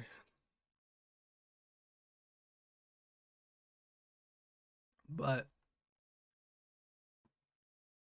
I still think we should give it our best. We're the only ones responsible for the fate of this club. If we start the event and each put on a good performance, then it will inspire others to do the same. And the more people who perform, the better we'll be able to show everyone what literature is all about. Yeah, it's about expressing your feelings, being intimate with yourself, finding new horizons, and having fun. That's right. And if those reasons that we're all in this club today, don't you want to share with others to inspire them to feel the same, to find the same feelings that they brought you in here in the first place? I know you do. I know we all do. And if we're all tasting to stand in front of the room for 2 minutes and recite a poem, then I know you can do it. Natsuki and Yuri remain silent. Sayori looks weird. I guess that leaves me no choice. I agree. I don't think it's too much to ask. I think Sayori and Monica have been trying really hard to get new members. The least we can do is help them out a little bit. Well, maybe, but it looks like Natsuki doesn't have any arguments left. Uh, okay, fine. I guess I'll just have to get over it. All right. Phew. Thanks, Natsuki. What about you, Yuri? Yuri dejectedly glanced around at everyone else expecting faces. I guess I don't really have a choice. That's okay, everyone. You're the best, Yuri. This club is seriously going to be the death of me. Oh gosh. You'll be fine, Yuri. But anyway, let's move on to the main event. I want you to choose a poem of yours. We're going to practice reciting them in front of each other. No way. Monica, this is all. No, this is too sudden. Well, if you can't recite your poems in front of the clubs, how do you expect to do it in front of strangers? Excuse me. Oh no. Don't worry. I'll start up to help everyone feel a little bit more comfortable. Can I go next? Of course, of course. Now let's see. Monica flips to her notebook the specific poem she has in mind for herself. Yes, she stands on the podium. The title of this poem is The Way They Fly. Ahem. Monica begins to recite her poem. Her clear, confident voice fills the room.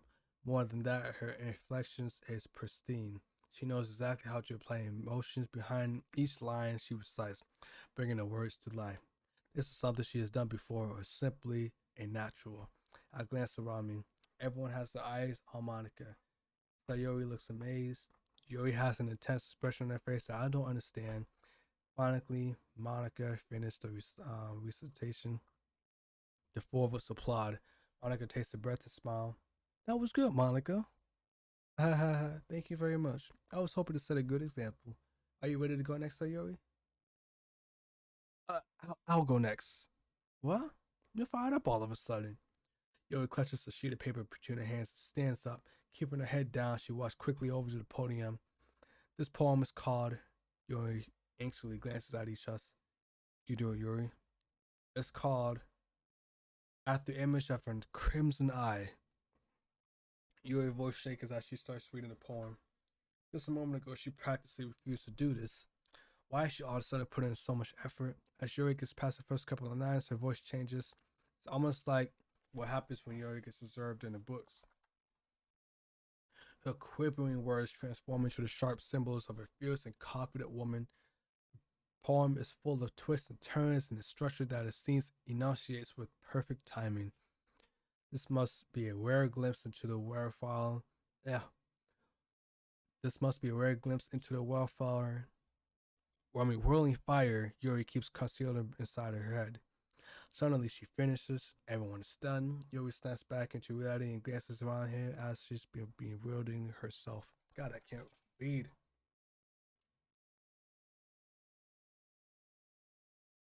Having cotton mouth. Yuri snaps back into reality and glances around her as if she's bewildered enough to herself. I, it's up to me to save the situation. I'm the first to start applauding. Everyone draws me out the way and we give Yuri the best proof. I don't know, I couldn't read that. It's not that we didn't want to applaud her, but we were caught off guard. That we must have forgotten. As we applaud, Yuri holds the poem to her chest and rushes back to her seat. That was really good. Thank you for sharing. Looks like Yuri's down for the count. Okay, I guess I'm next then. So Yuri hops out of the chair. Cheers, we walk to the podium. This one is called My Meadow. Sorry, I giggled. Sayori, it's a lot harder than I thought. How do you guys do it so easily? Try not to think of it like you're reciting other people's poem. Imagine you're reciting it to yourself like in front of a mirror in your own head. It's your poem. It's your poem, so it'll come out the best that way. I see. Okay then. Sayori begins her poem. Somehow it feels like your soft voice was made as a perfect match. The poem isn't aimlessly cheering like Sayori is. It's serene and bittersweet. If I were to read this on paper, I probably wouldn't think much of it. But hearing it come from Sayori's voice always gives it a whole new meaning. Maybe this is what Sayori meant when she said she likes my poems. It's like I get to reach more deeply into someone I thought I knew through and through. Sayori finished it and we applaud. I did it. Good job, Sayori. Even, even Kwani-chan liked it. I guess that's a good sign. What does that even mean? It came out nicely, Sayori. The atmosphere of the poem fits you really nicely. It might be that other poems wouldn't work quite as well with what kind of delivery. I don't quite understand. In other words, I've seen poems of yours where that short of gentle delivery wouldn't work as well. There might be a little bit more force behind them depending on what you're reading. Oh, I know what you mean. That's what I've been practicing, that kind of thing. It's just embarrassing to do in front of other people. The next time I'm gonna make you pick a poem that challenges you a bit more. We don't have much time before the festival, you know. Okay. Now who's next? Natsuki? That made me go before Kroni-chan. It's not like I can compare you guys anyway. Might as well let Kroni-chan lower everyone's standards a little bit before I have to go do it. Natsuki. It's fine. I might as well get over with.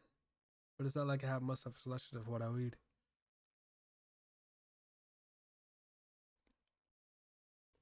I just had to go with what I wrote for today. I stand up and step in front of the podium.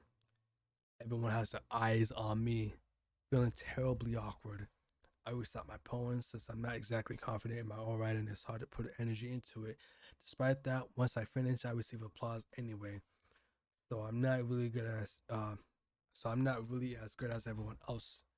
Don't worry about it so much. I think it's less about your abilities and more about your lack of confidence in your writing. That's something that I'll improve over time, though. Yeah, maybe. All right then. Then I just leave you, Natsuki.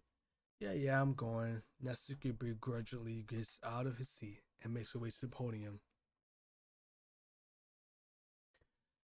This poem is called Why are you looking at me? Because you're presenting? Anyway, the poem is called Jump. Natsuki takes a deep breath. When she starts presenting the poem, her sour attitude disappears a little. But she's still a little unenthused, enthused. Can't speak. Enthused. Why did I say enthused? Why the fuck I said that? Enthused. Her poem also has a rhyme, has a rhythm and a rhyme to it. It's Natsuki's trademark style, and it was surprisingly well when she spoke out loud. The words feel like they can bounce up and down as a given life to poem. Natsuki finishes and everyone applauds. She huffs and back to her seat. That wasn't so bad, wasn't it?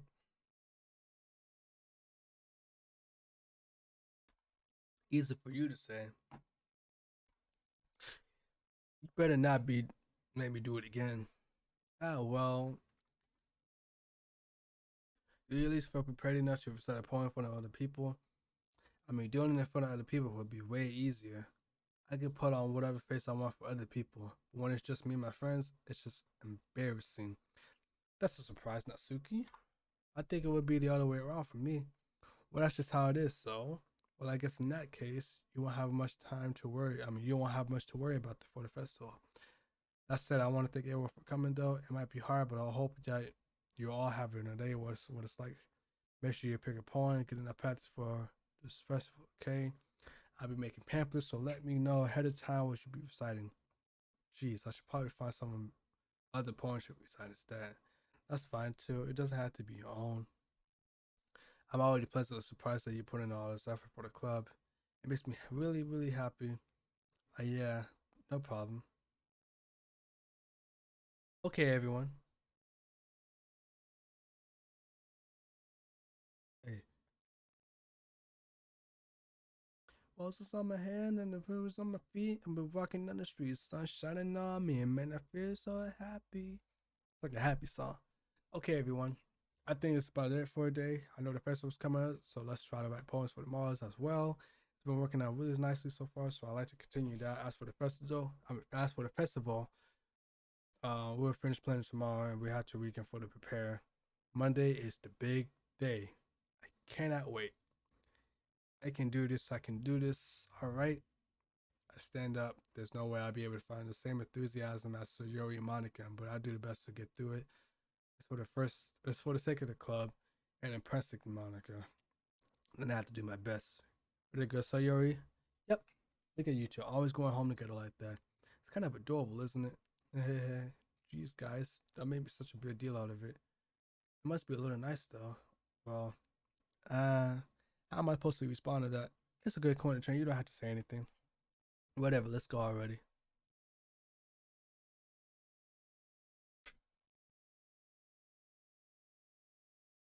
That's even though it's been a few days, a lot of things have already changed. But today's series been a little quieter than usual on the way home.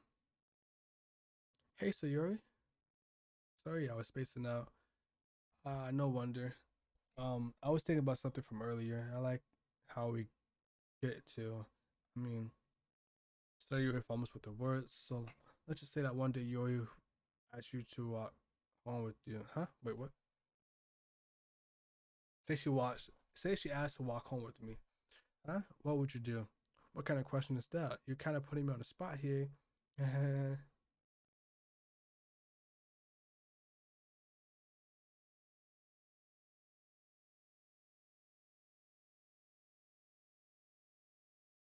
Okay. So let's just say that one day Yuri asked to walk home with you. Maddie, should I say she asked to walk home with, should I walk home with Yuri or should I walk home with Sayuri?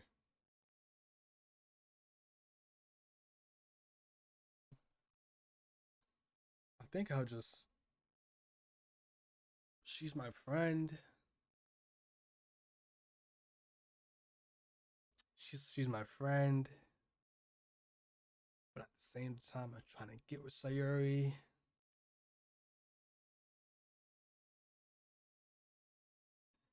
Let me save this. Let's overwrite that. I'm gonna say I will.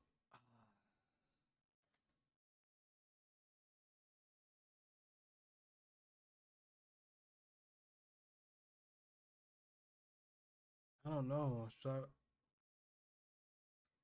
I'm gonna say Yuri.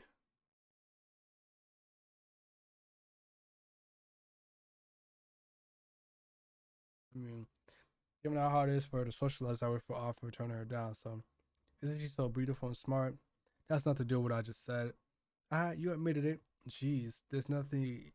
There's not even any point in speculating something that was never going to happen. Well, maybe, but I just like to think about it. It's not long before you won't need me anymore.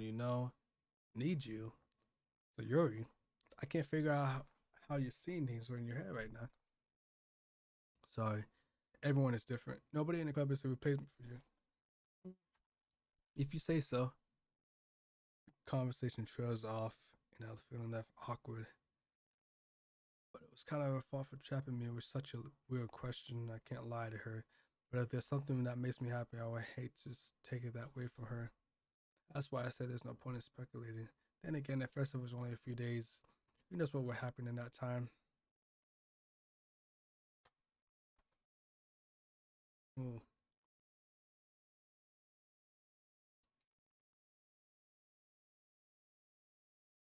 All right. Letter for Yuri. Letter for Yuri. Agonizing. Incongruent. Uncanny. Unstable. Meager. Are we? Nope, that's the wrong one. Infinite. Disoriented. Atone. Nope. Nope. Nope. Pout. Nope. Flee. Disarray. Or that was nope.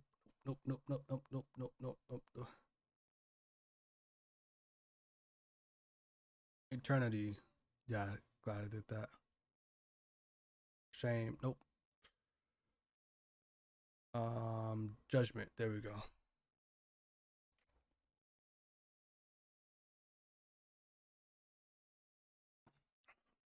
Oh God, that voice cracked.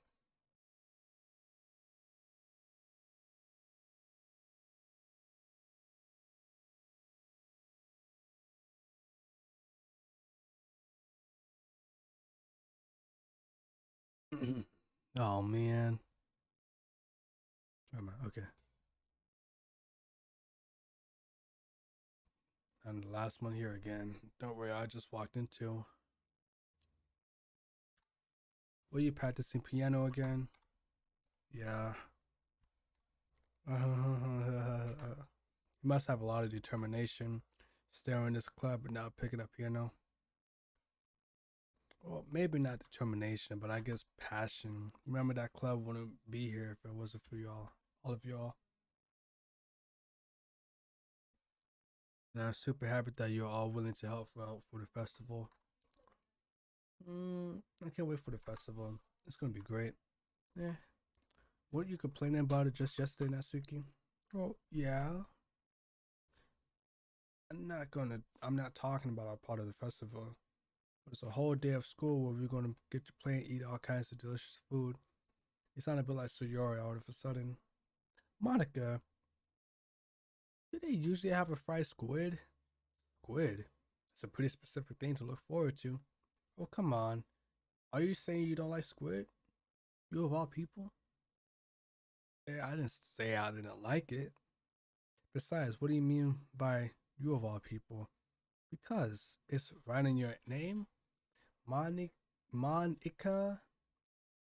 That's not how you say my name at all. Also, the joke makes no sense in translation. Mm, never mind. Let's just focus on the own event for now. Fine, fine. Your reactions aren't as fun as yours or Sayori's anyway. Excuse me? Where's Sayori anyway? Oh, there you are. So you were sitting at the desk in the corner of the room looking down at nothing. I walked over to her. Hey, Sayori. I waved my hand in front of her face. Eh? You're spacing out again. It's sorry. Don't mind me. You can go talk to everyone else. Huh? Yo, she tripping. She's off the goop. I gotta give her some weed or something. Everything all right? Of course. Why wouldn't it be? Just feel like you're a little off. Sorry for assuming things. Jeez, you worry too much about me. I'm fine, see? Sayuri shows a big smile. Don't let me distract you from having fun with everyone. Well, alright. If you say so. I already glanced at Sayuri before turning back towards everyone else, but the conversation has already dispersed, with everyone back at the usual activities.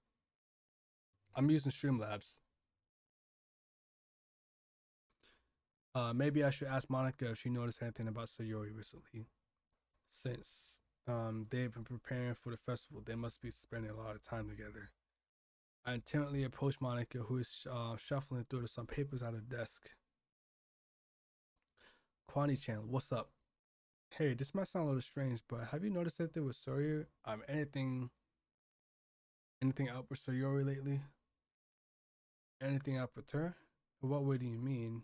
Maybe I'm reading a little too much, but she seems a little bit downcast today. Oh, you think so? I can't say I've noticed anything about her. Monica peers across the room at Suryo, who is idly dragging a rubber eraser up and down his desk. Maybe there's something on her mind, but I'm surprised I'm not the one asking you, Oni-chan. You certainly know her a lot better than I do. No, yeah, I'm using Streamlabs.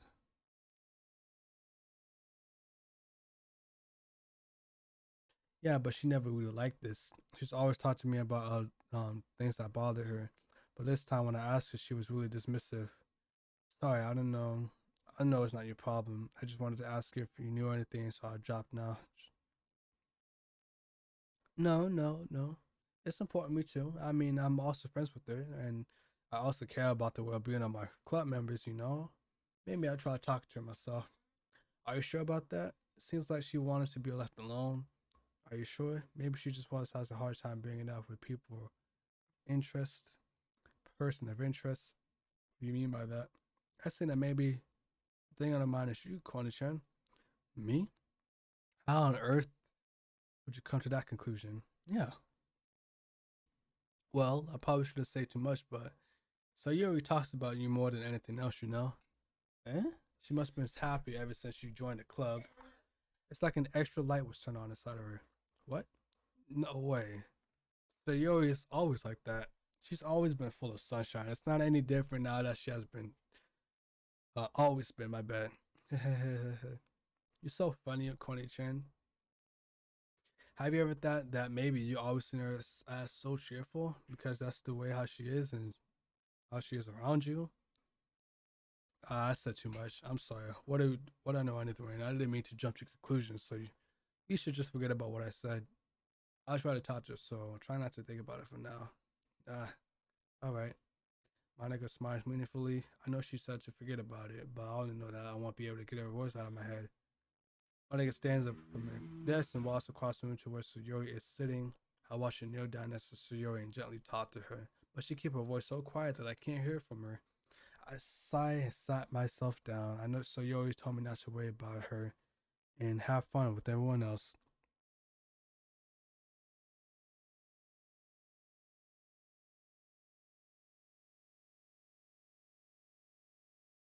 Sorry if you say yes, but you should just go to your mic thingy, turn yourself up a bit.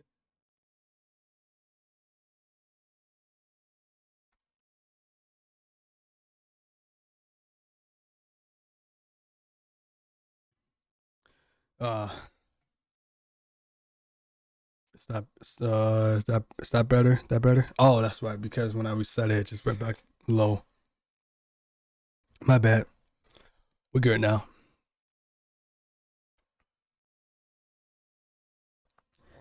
exactly how much do I care about her that I'm letting this weigh me down so much. Now it feels like I'm the only one, behaving out the ordinary. But there's nothing I can do besides wait for Monica. Why does it feel like I'm being watched? I glance around the room. Suddenly I know Shira is peering at me from over her book. What's up, baby girl? But she looks away just as quickly with the flustered look on her face. I realize that she won't get anywhere like this.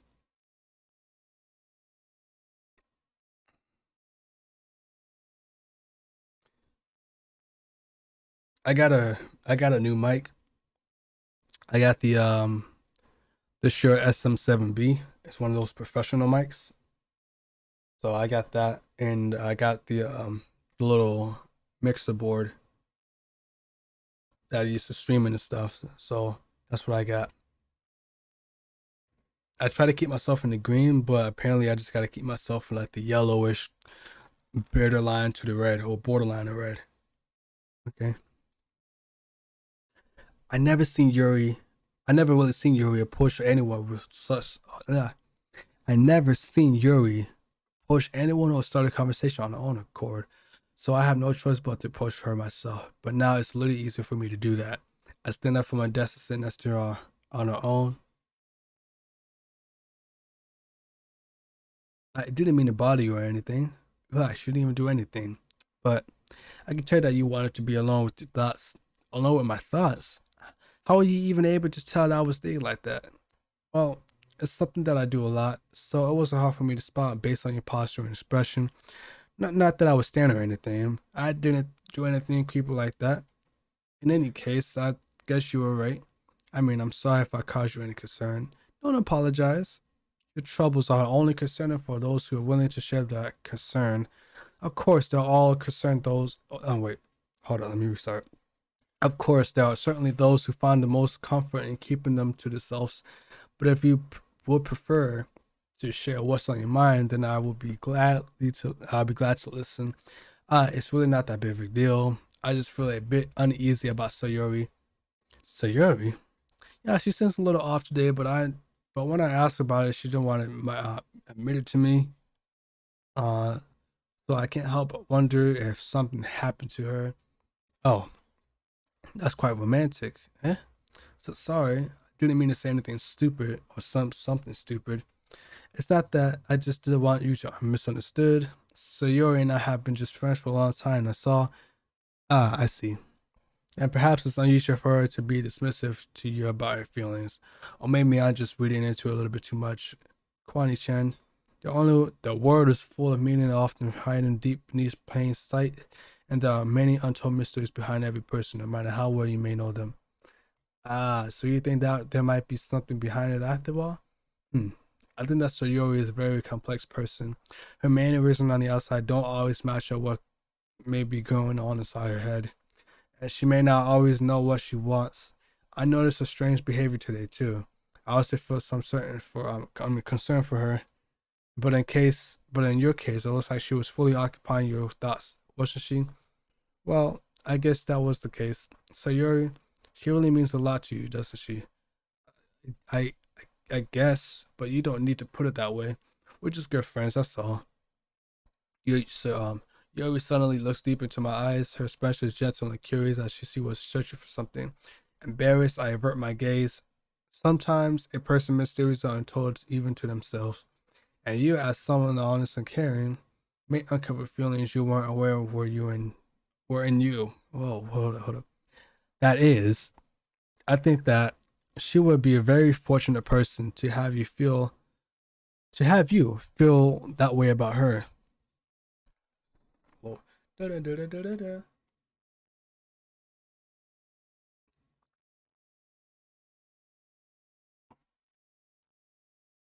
Yuri, you're giving me too much credit.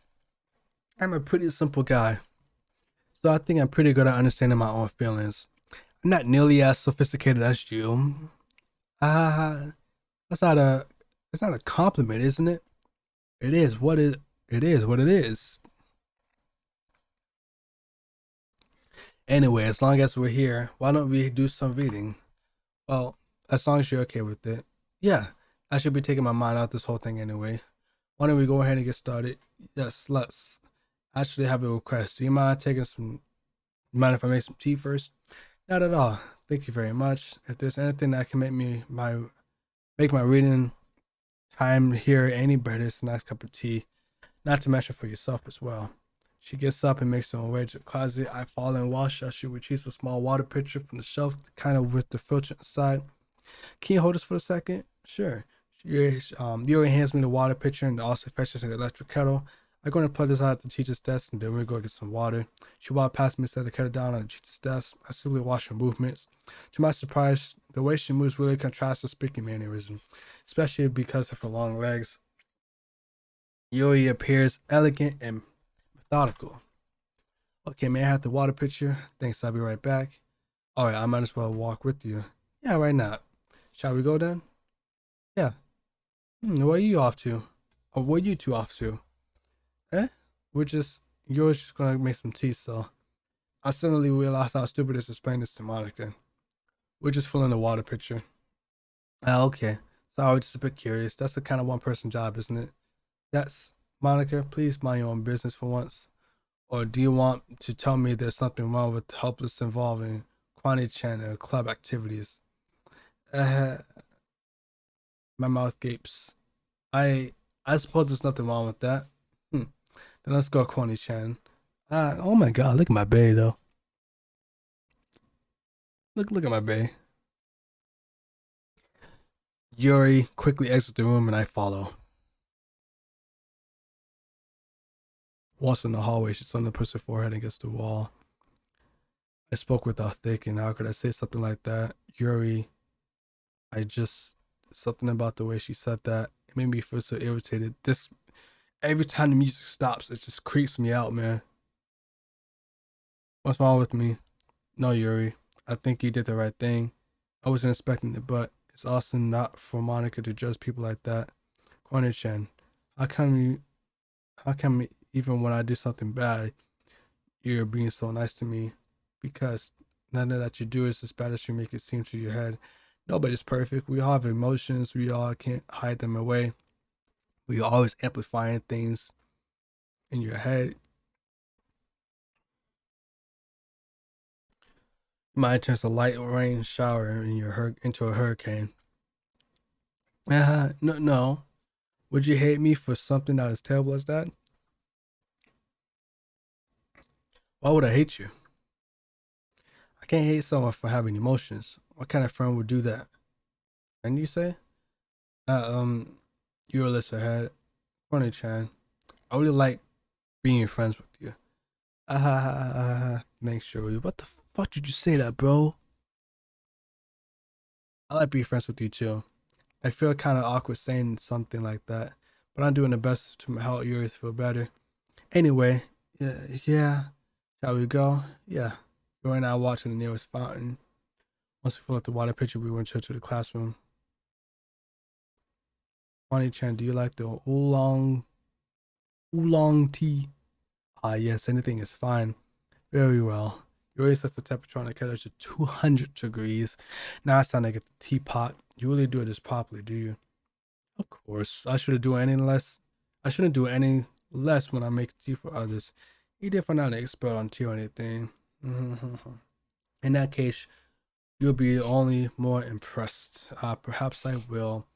Yuri fetches the teapot and begins measuring the tea leaves to make sure to my surprise, she even starts humming it a little to herself. Must be in a good mood now. Is that so? I was studying the show, and you notice I was doing a bit of thinking, and I decided I would try to express myself a little bit more. It turns out it's not very hard for me to do when it's you who's around anyway. That's great, Yuri. Just don't push yourself too much. You're always worrying about me, Kwani-chan. It's very endearing. Yuri wasn't kidding. I don't even know if I can keep up with this. I wish Yuri poured a cup of tea for each of us. Kwani-chan, I have another request. Do you mind if we sit on the floor today? What's that? It's a little bit easier on my back. I can't read with my back against the wall rather than bend over my desk. I'm sorry, I didn't realize. No worries. I just have the back pains fairly regular, so I do my best to manage. Is that so? I wonder why is that. It's more like because of my posture, right? Always hunched over like that while reading. Yeah, I have terrible reading posture. Come on, bro, you know what's up. That's why I want to read on the floor. Fair enough. I go ahead and get the book. I retrieve the book from my bag. I have some chocolate as well. It's a bag of small chocolate candies that I kept hidden from Yuri's candy radar. I'll take it since it'll go well with the tea. Yuri and I then sit against the wall, teacups at our sides. As if in sync, we assume that same reading position as last time, each holding on half of a book. Except this time, our bodies are even closer to each other. I can't see too well. Your slides closer until our shoulders are touching. How am I supposed to focus on reading like this? Yuri was always kind to me. I mean, it was always kind of cute, but when she began less apprehensive, it's almost more than I can handle. Your teacup. Yuri hands me my teacup. Holding it with my hand that's not holding the book. I ended up in a position that makes it feel harder. Harder for me to focus. Because now I need to worry about making sure I don't accidentally touch his chest. Meanwhile, Yuri hasn't said anything. She wears her intense reading expression. I can only presume the world around her has faded away. I used all my willpower to focus on reading. After a few minutes, I finally managed to find my place. God, that scared the shit out of me. I put the teacup between my legs and fumbled with the chocolate wrapper. Sorry. I briefly let go of the book to finish opening the wrapper and the paper. Opening the wrapper. You can have much as you want. That's okay. I won't take any. Are you sure? Well, if I touch it, then I might get smudges on the pages. Oh, you're right. I didn't even think about that. My bad. No need to apologize. I'll hold the book, okay? Are you sure? Of course. Yuri opens up the book with both hands. Man, she dummy cute, bro. She holds. Oh, let me save it right here real quick.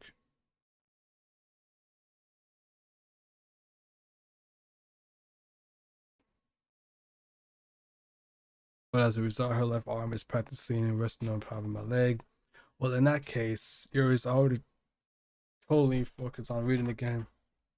I take the chocolate candy and pop it in my mouth. Then I take another chocolate and I hold it up to Yuri. She doesn't even look away from the book.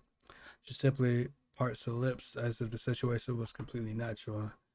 But that means I can't stop here.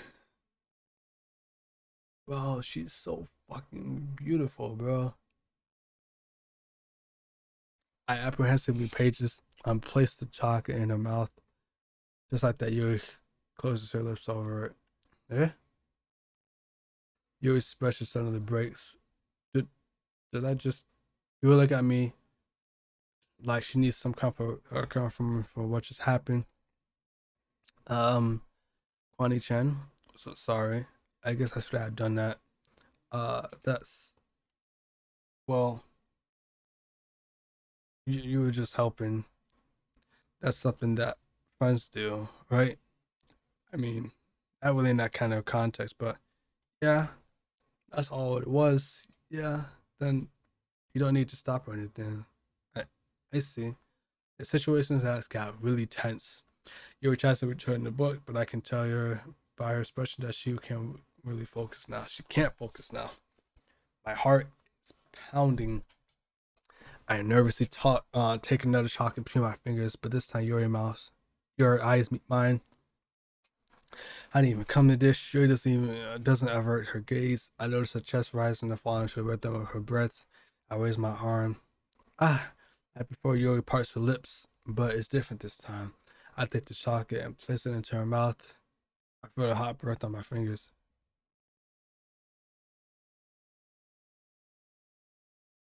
Yo, that music needs to stop playing like that, bro. It just keeps scaring the shit out of me. Yuri drops back. The music needs to stop doing that. It's scaring the shit out of me, man.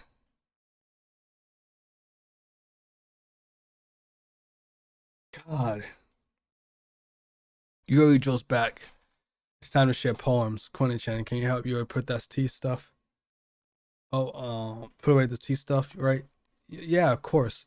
Okay, thanks. The spell is abruptly broken. I'll take care of the cups. Yeah. Garrett picks up the teacups from the floor. I pick up the tea bags. In the end, we hastily clean up without so much as a word between us. I get the feeling that this is something none of us will have the courage to bring up. All right, bro. I hate it.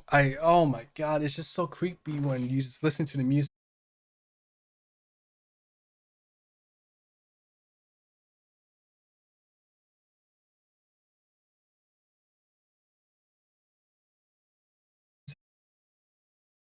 Okay, I think this is gonna be like the last set of poems, and I'm gonna end the stream, and I will continue on tomorrow. So I'm gonna do these poems quick.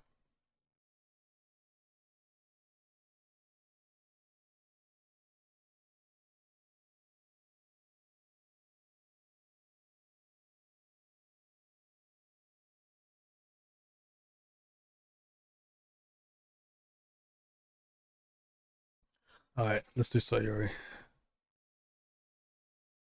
I don't know what's wrong with Sayuri, man.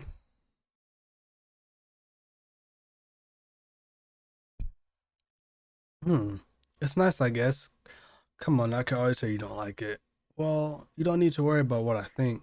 After all, you wrote this for someone else, didn't you? Probably Yuri. Eh? I didn't write this for anyone specifically. Maybe.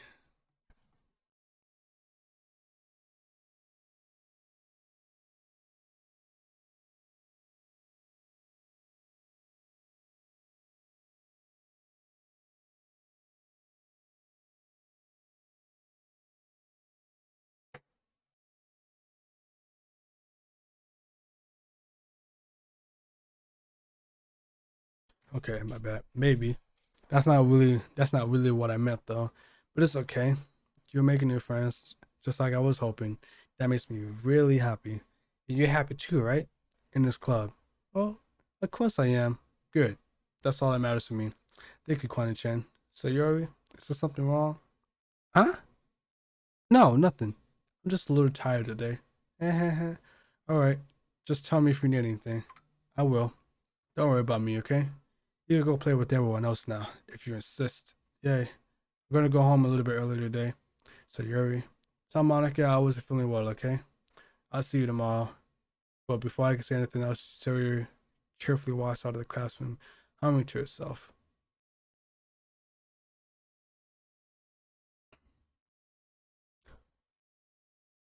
She didn't write a poem?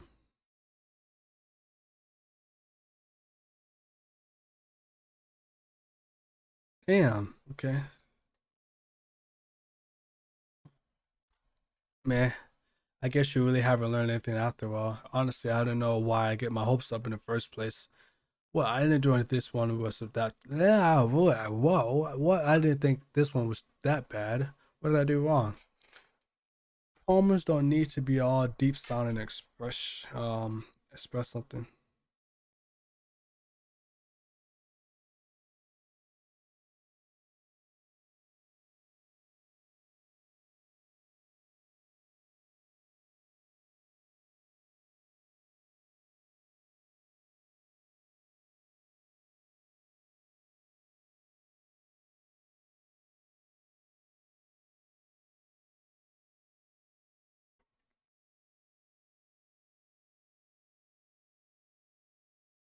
That's crazy. Sorry, I'm texting someone. I'm going to just sound like you're forcing it unless you really don't suck at it. Honestly, don't bother trying to write poems like this until you're on Yuri's level. That's so you can stop short all of a sudden. Don't tell me. Eh? You're not just trying to impress Yuri, are you? Of course I am. That's the whole point of this goddamn stream. Duh. What are you trying to talk about? And keep your voice down. No. Yuri love these kinds of this angusty. Just because she's a talented writer doesn't mean you looks like I'm in trouble. Somehow struck the nerve. That was yeah, thought what I did is beyond me. I am so done with you. Asuki shot the poem. I handed her back over me. Take a stupid poem if you wrote it for someone else. Just don't show it to me. Ouch. That's what I get for an angry young girl, letting younger girls step in my business. That's how I was a mind reader. I was destined to be in the world of pain from the start. At least Natsuki wasn't really the girl I was trying to impress in the first place. That's right. Duh. Am I not just reading poems? Oh, I'm showing them. Okay. Hi, Kwani-chan. Have you ever thought about what you submit to perform at the festival? Well, being in this class is one thing, but performing in front of a bunch of people, I have to give it just some more thought. Okay, no pressure, but whatever you do, I'm sure it'll turn out great. It will also make me happy to see. And let's take a look at your poem. Sure. She's holding it. We did a paper poem. This was really good. It feels like you're not letting. It's not you only get comfortable with your style, but the imagery is better than the last one I read. I just wonder, have you been finding inspiration? You're always finding style. I guess so. You can't deny that she's talented. Yeah, totally. I think her poems are the most romantic. That's the best way to describe it. She's a totally different person when she picks up a pen. I noticed that too. Or when she's talking about literature, it lights up her on the inside. Sally, it's hard to get too much personal. Sally, it's hard to get much personal conversation out of her. Trust me, I tried. Who knows what goes on in the head of yours? I hope you don't mean that in a bad way. No, of course not. Just mean that I wish she didn't keep so much to herself, but still defending her like that. You must be pretty into her. God damn right. You completely misunderstood. Calm down, I'm kidding. Besides, I'm pretty sure she's already got a boyfriend. Wait, really? Yeah, fictional one, actually. Might get kind of whisper that last part of me. It's a hunch, but, well, there's nothing really anything wrong with that. Oh, well, I know. I was just saying. Anyway, I'll share my poem with you right now. So she's the only one who showed me a poem besides the other two?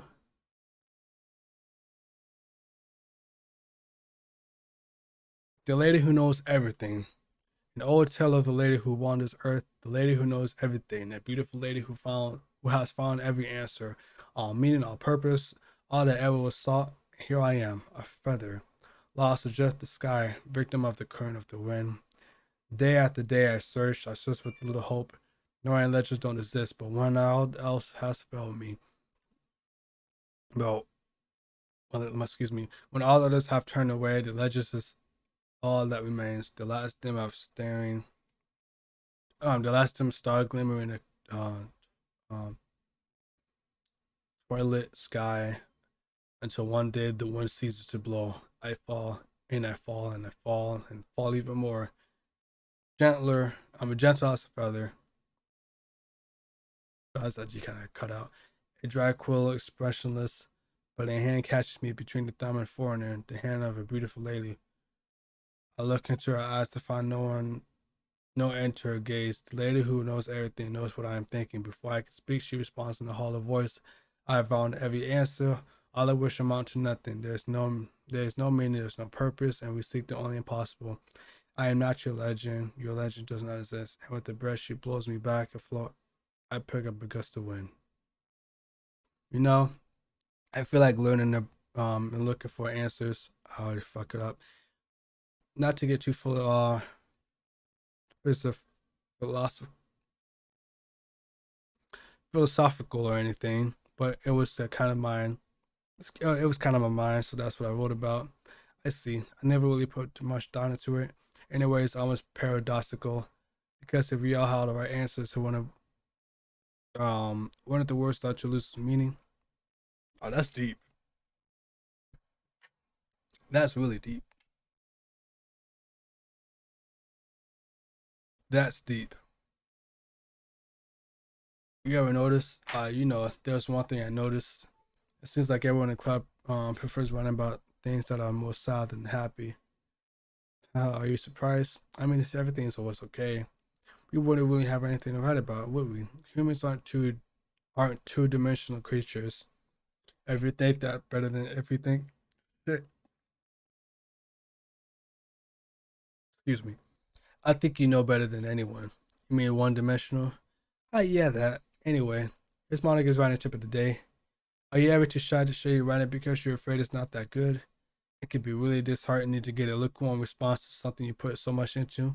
But if you find other people who enjoy writing, then sharing becomes a lot easier. Because instead of just telling you that your writing is good or okay or bad, they all want you to focus more on everything that went into it and the things you can work on. It's much more encouraging that way, and it would make you want to continue improving. It's almost like you have your own little literature club, don't you think? That's my advice for the day. Thanks for listening.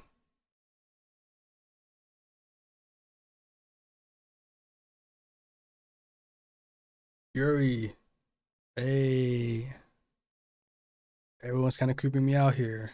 Connie-chan, you ought to have some improve these days. Every poem you show me has been nothing short of spectacular. I can really feel the emotions. I'm a little envious in me even. I didn't even think it came even natural or naturally. Yuri, that's the wrong way to put it. This never did come out naturally to me, but I never be able to improve so much thanks to you.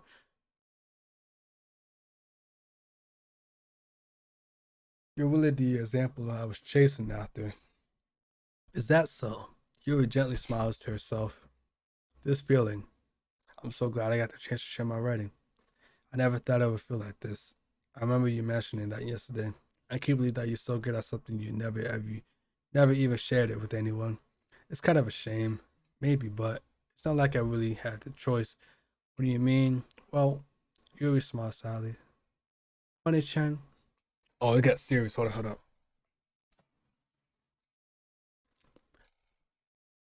Kwani Chan. During lunchtime, I eat by myself. Did you know that? It's a great time to find a quiet spot and do some reading. In fact, I always have some books with me. You could say I really enjoy reading. Well, that's one way to put it. Anyway, but books are so full of amazing and inspiring people. People you want to fall in love with. Or people you just know will make a really good friend. Cheerful people who always put a smile on your face.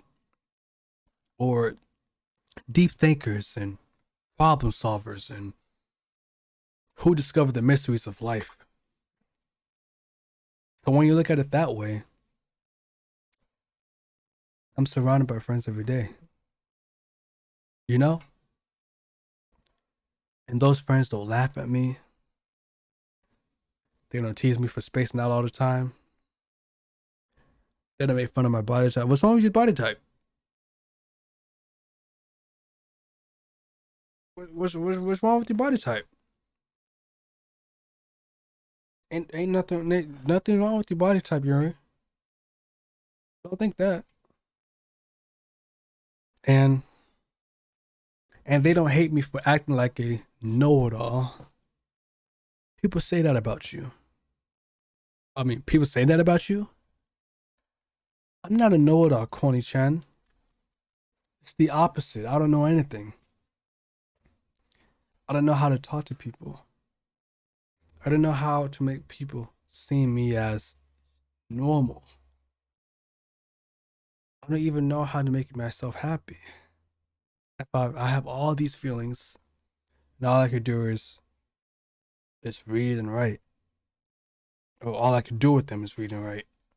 But it wasn't until now that I started sharing with you that I really understood what the meaning of all of this is. But I haven't done anything. I haven't really done anything. No, that's wrong. Just be patient and respectful. That's really important to me. And I know I'm just a difficult person, Kwani Chan. I speak too slowly. I second guess myself all the time. I read too deeply into things. But every time, you always treat me just like anyone else. It's so rare that I feel comfortable with myself when I talk to others. But that's why every time I talk to you, I just feel really happy. I see. Well, I treat you how you deserve to be treated, Yuri. And if other people don't see it that way, then screw them. Fuck them. I mean, I joined this club hoping I would make friends. And I would say I have at least one success. Wouldn't you? Um, if you put it that way, yeah. We really are friends now, aren't we? Yuri puts her head in her hands. Oh god. This time she's smiling as she does it. Do you want me to show you? Do you want? Do you want me? Do you want to show me your God damn, Kurt. Yeah, I do. Let me get it for you. That paper scared the shit out of me. That paper scared the shit out of me, bro. Everything is just scaring the shit out of me, man. It really is. Beach. Our marvel millions of years in the making. Will the womb of Earth chaotically meet the surface under a clear blue sky, an expanse of bliss, but beneath gray, rolling clouds and endless enigma, the easiest word to get lost in is one where everything can be found. One can only build a sandcastle where the sand is wet, but where the sand is wet, the tide comes. Will it quickly lick at your foundations until you give in? Or will all of a sudden a wave send you crashing down like the blink of an eye? Either way, the outcome is the same. Yet we still yet we still build sands. I stay where the foam wraps around my ankles, or my toes squish into the sand. The salty air in this therapeutic. The breeze is gentle, yet powerful. I sink my toes into the ultimate boundary line, tempted by the foamy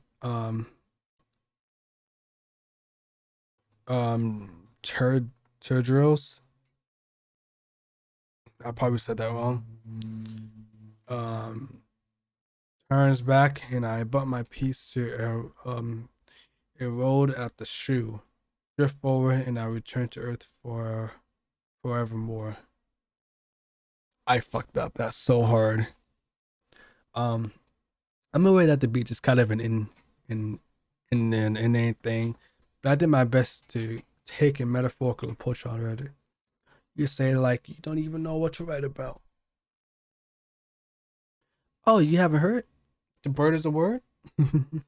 After yesterday, Natsuki and I, well, it was amusing that we wrote about something similar in such different ways. So Natsuki wanted to write about the same topic as each other again. I see. Natsuki didn't even let me read her poem, so I don't have much to contribute. I'm supposed to become, I'm supposed to better, can't speak. I'm supposed to better compare the differences in our writing styles or thought process. Anyway, it was her idea. Knowing her, it's not surprised that she wanted to do something like that. She probably just wants to show off. It's not like I have a particular interest in her writing style. I just went with the request. But I suppose it's not so bad to write about something simple occasion. It can be refreshing, you know? It's good for me to calm my thoughts. Don't you think? Yeah, I agree. Thanks for sharing. Okay, you three. Okay.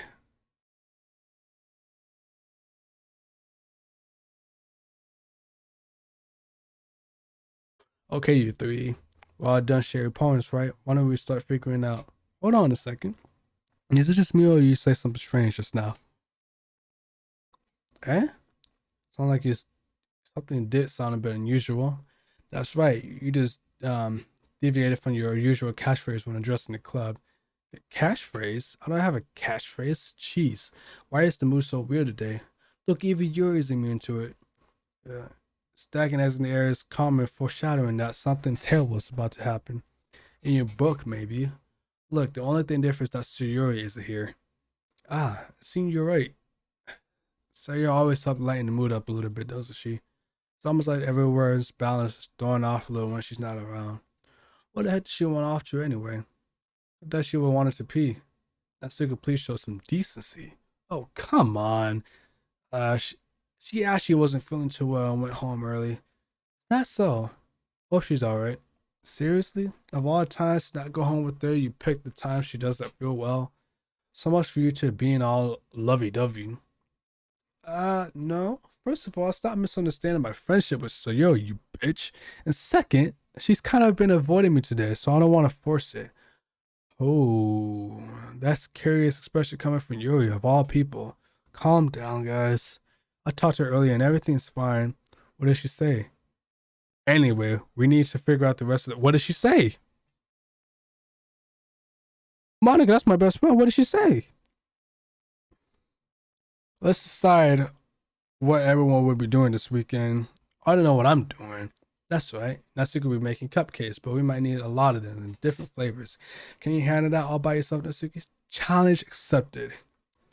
And as for myself, I'm going to be printing and assembling all the poetry pamphlets, so Yuri will be helping me design them. And as for Yuri, you can, guys, can you help me come up with something for Yuri? I'm useless. No, that's not at all. Not you're the most silent person here, you know. Not now, Natsuki pouting too. Jesus, even I can tell now. I guess I never gave Yuri enough credit, but I can tell things are even harder when you on you when she's not around. Excuse me. That may be the case, but if I can always be a leader on my own, then I won't grow as a person. So Yuri, you have a beautiful handwriting, you know. So you should make some banners and decoration to help set the atmosphere. Atmosphere? I'm about that. I I love the atmosphere. Yuri's expression suddenly changes as she stares at her desk and focuses and starts nodding to herself. Your mind is already racing, I see. That's great. You'll be a wonderful help, Yuri. But anyway, that just leaves you, Kwani-chan. The one of you is truly useless. I don't say that. In fact, both Natsuki and Yuri have some pretty heavy tasks to handle. Ow! Probably go a long way to give one of them a hand. You could always help me out as well. I would really appreciate that. That's is Molly suggesting I spend the weekend with one of her club members? How on earth are you gonna respond to that situation like that? I suppose I wouldn't mind a bit of help. Well, even if you don't, how to bake, there's always some duty where I can give it to you. It's not like Monica is gonna give me a choice and you shouldn't be sitting on you. But anyway, and that Suki tries to mumble a bunch of excuses like that. If I recall, Natsuki, you mentioned that you would like to handle the baking on your own. Konishin may not like to be around if you only make him out to be a nuisance, so therefore, he may be more suited to assist with the decorations. Hold on, I never said that. How hard it is to make a few decorations. Anyway, sounds more like you're just making excuses for Kwani-chan too. What are you saying? It'd be more extremely meticulous work, and baking isn't. Just what do you think, guys? Let's set it out for a moment. In the end, I think it's up to Kwani-chan to decide how he'd like to contribute. Besides, he hasn't really gotten a chance to spend any time with me yet, you know. I'm sure he's interested, and you literally just said. I'm not surprised as well. Sorry. I was just saying though. Jeez, can we just settle this already? Yeah. Punisher, you're okay with this, right? In the end, it's up to you. Of course. Very well. In that case, everyone looks straight at me. I'm gonna save this here too. Okay. But Natsuki, it's not about her. Not about her. So Yuri is helping with Monica, so she already has help. So there's no point in doing that. So it's gonna have to be Yuri. Even though I'm still chasing her, it just seems reasonable. So I probably must be used to the theory. Me? Are you serious? I wouldn't. Why would you? Natsuki, I can always tell you're about to say something mean. No, I was just saying. Uh, so you will. So you'll be helping Yuri then Oni-chan. Yeah, that's what I'm going to do. I'm glad. I have a bad habit of overthinking these sort of things, so I think your sister will be very helpful. That's great to hear. Natsuki be able to land the helping. I mean, you'll be handling the baking yourself. I mean, yeah, I already said I would be fine. Okay, okay. Everyone can tell that Natsuki's feeling a little sour. So is that everyone we need to go over? Yeah, that's should be about it. It's excited. Yeah, I said that me and my work right now, but I suppose I'm looking forward to it a bit. You feel the same way, Corny Chan? Me? I guess you could say I'm interested to see how it turns out. That's good enough for me. What about you, Natsuki? Yeah. Natsuki, what? Why is everyone yelling at me? I didn't even do anything. No, that's not what I mean at all.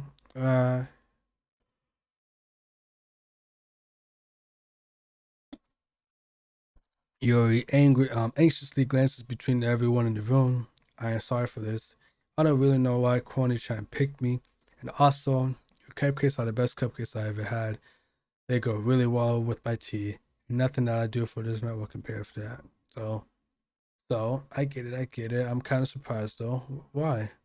Well, I'm the one acting mature. I already know that, but you're trying to cheer me up all of a sudden. I know I'm not very good at it. I'm sorry if I said something bad. Atsuki is the only one surprised.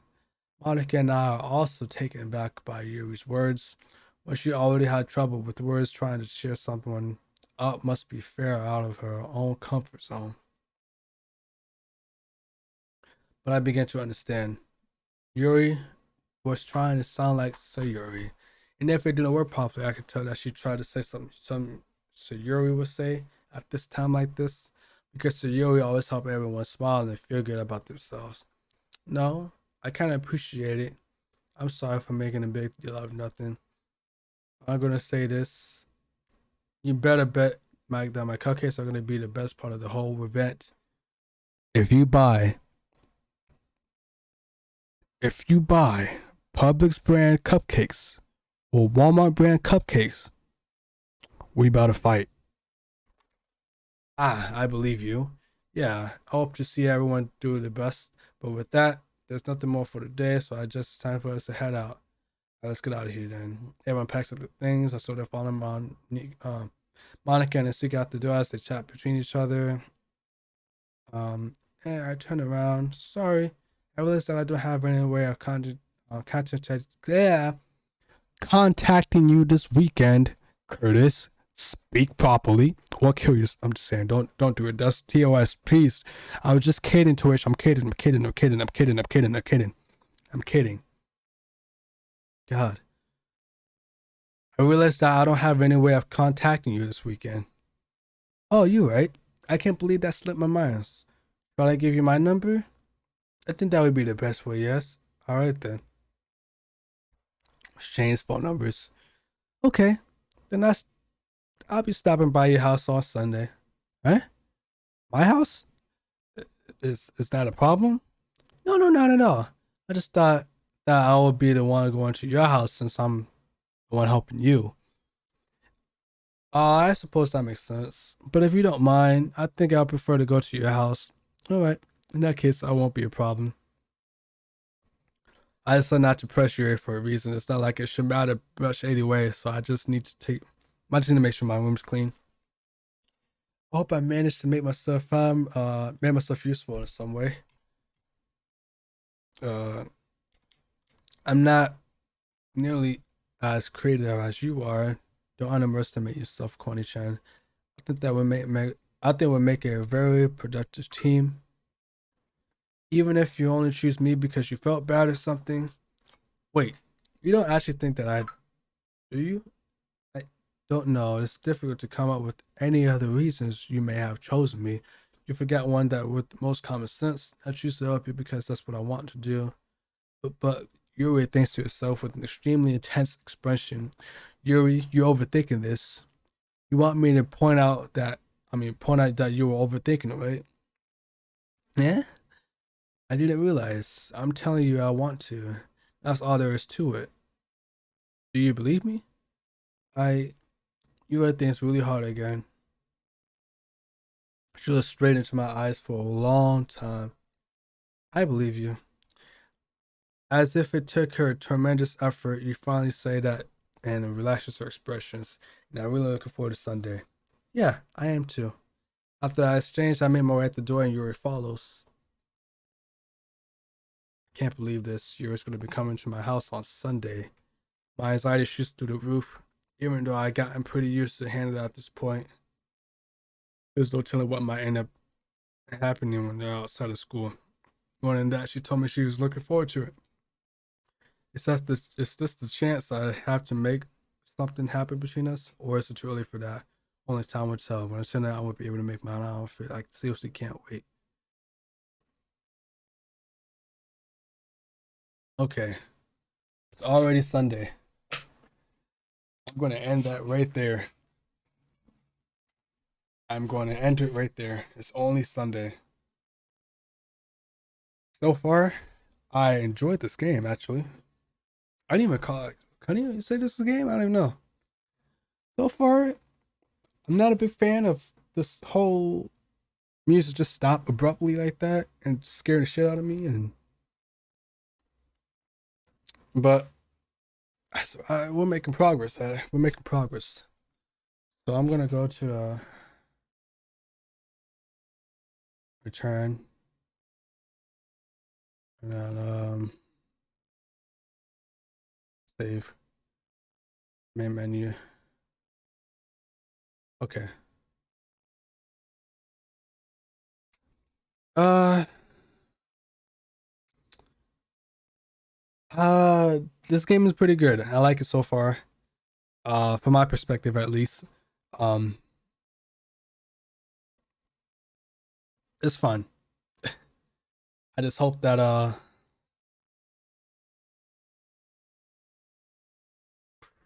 oof. What am I playing? I'm gonna play this tomorrow. Sometime tomorrow. I'll let you know tomorrow. Um, because I'm gonna be home all day tomorrow. Since I don't work tomorrow, so I'm gonna be doing that. I'm gonna try to put this video up on YouTube right now. It's 3 hours. I'm gonna put a 3 hour video on YouTube. I don't think. I don't know. I'm thinking about it, but anyway, for the people on YouTube, if they're around 8, you got a scrim or something.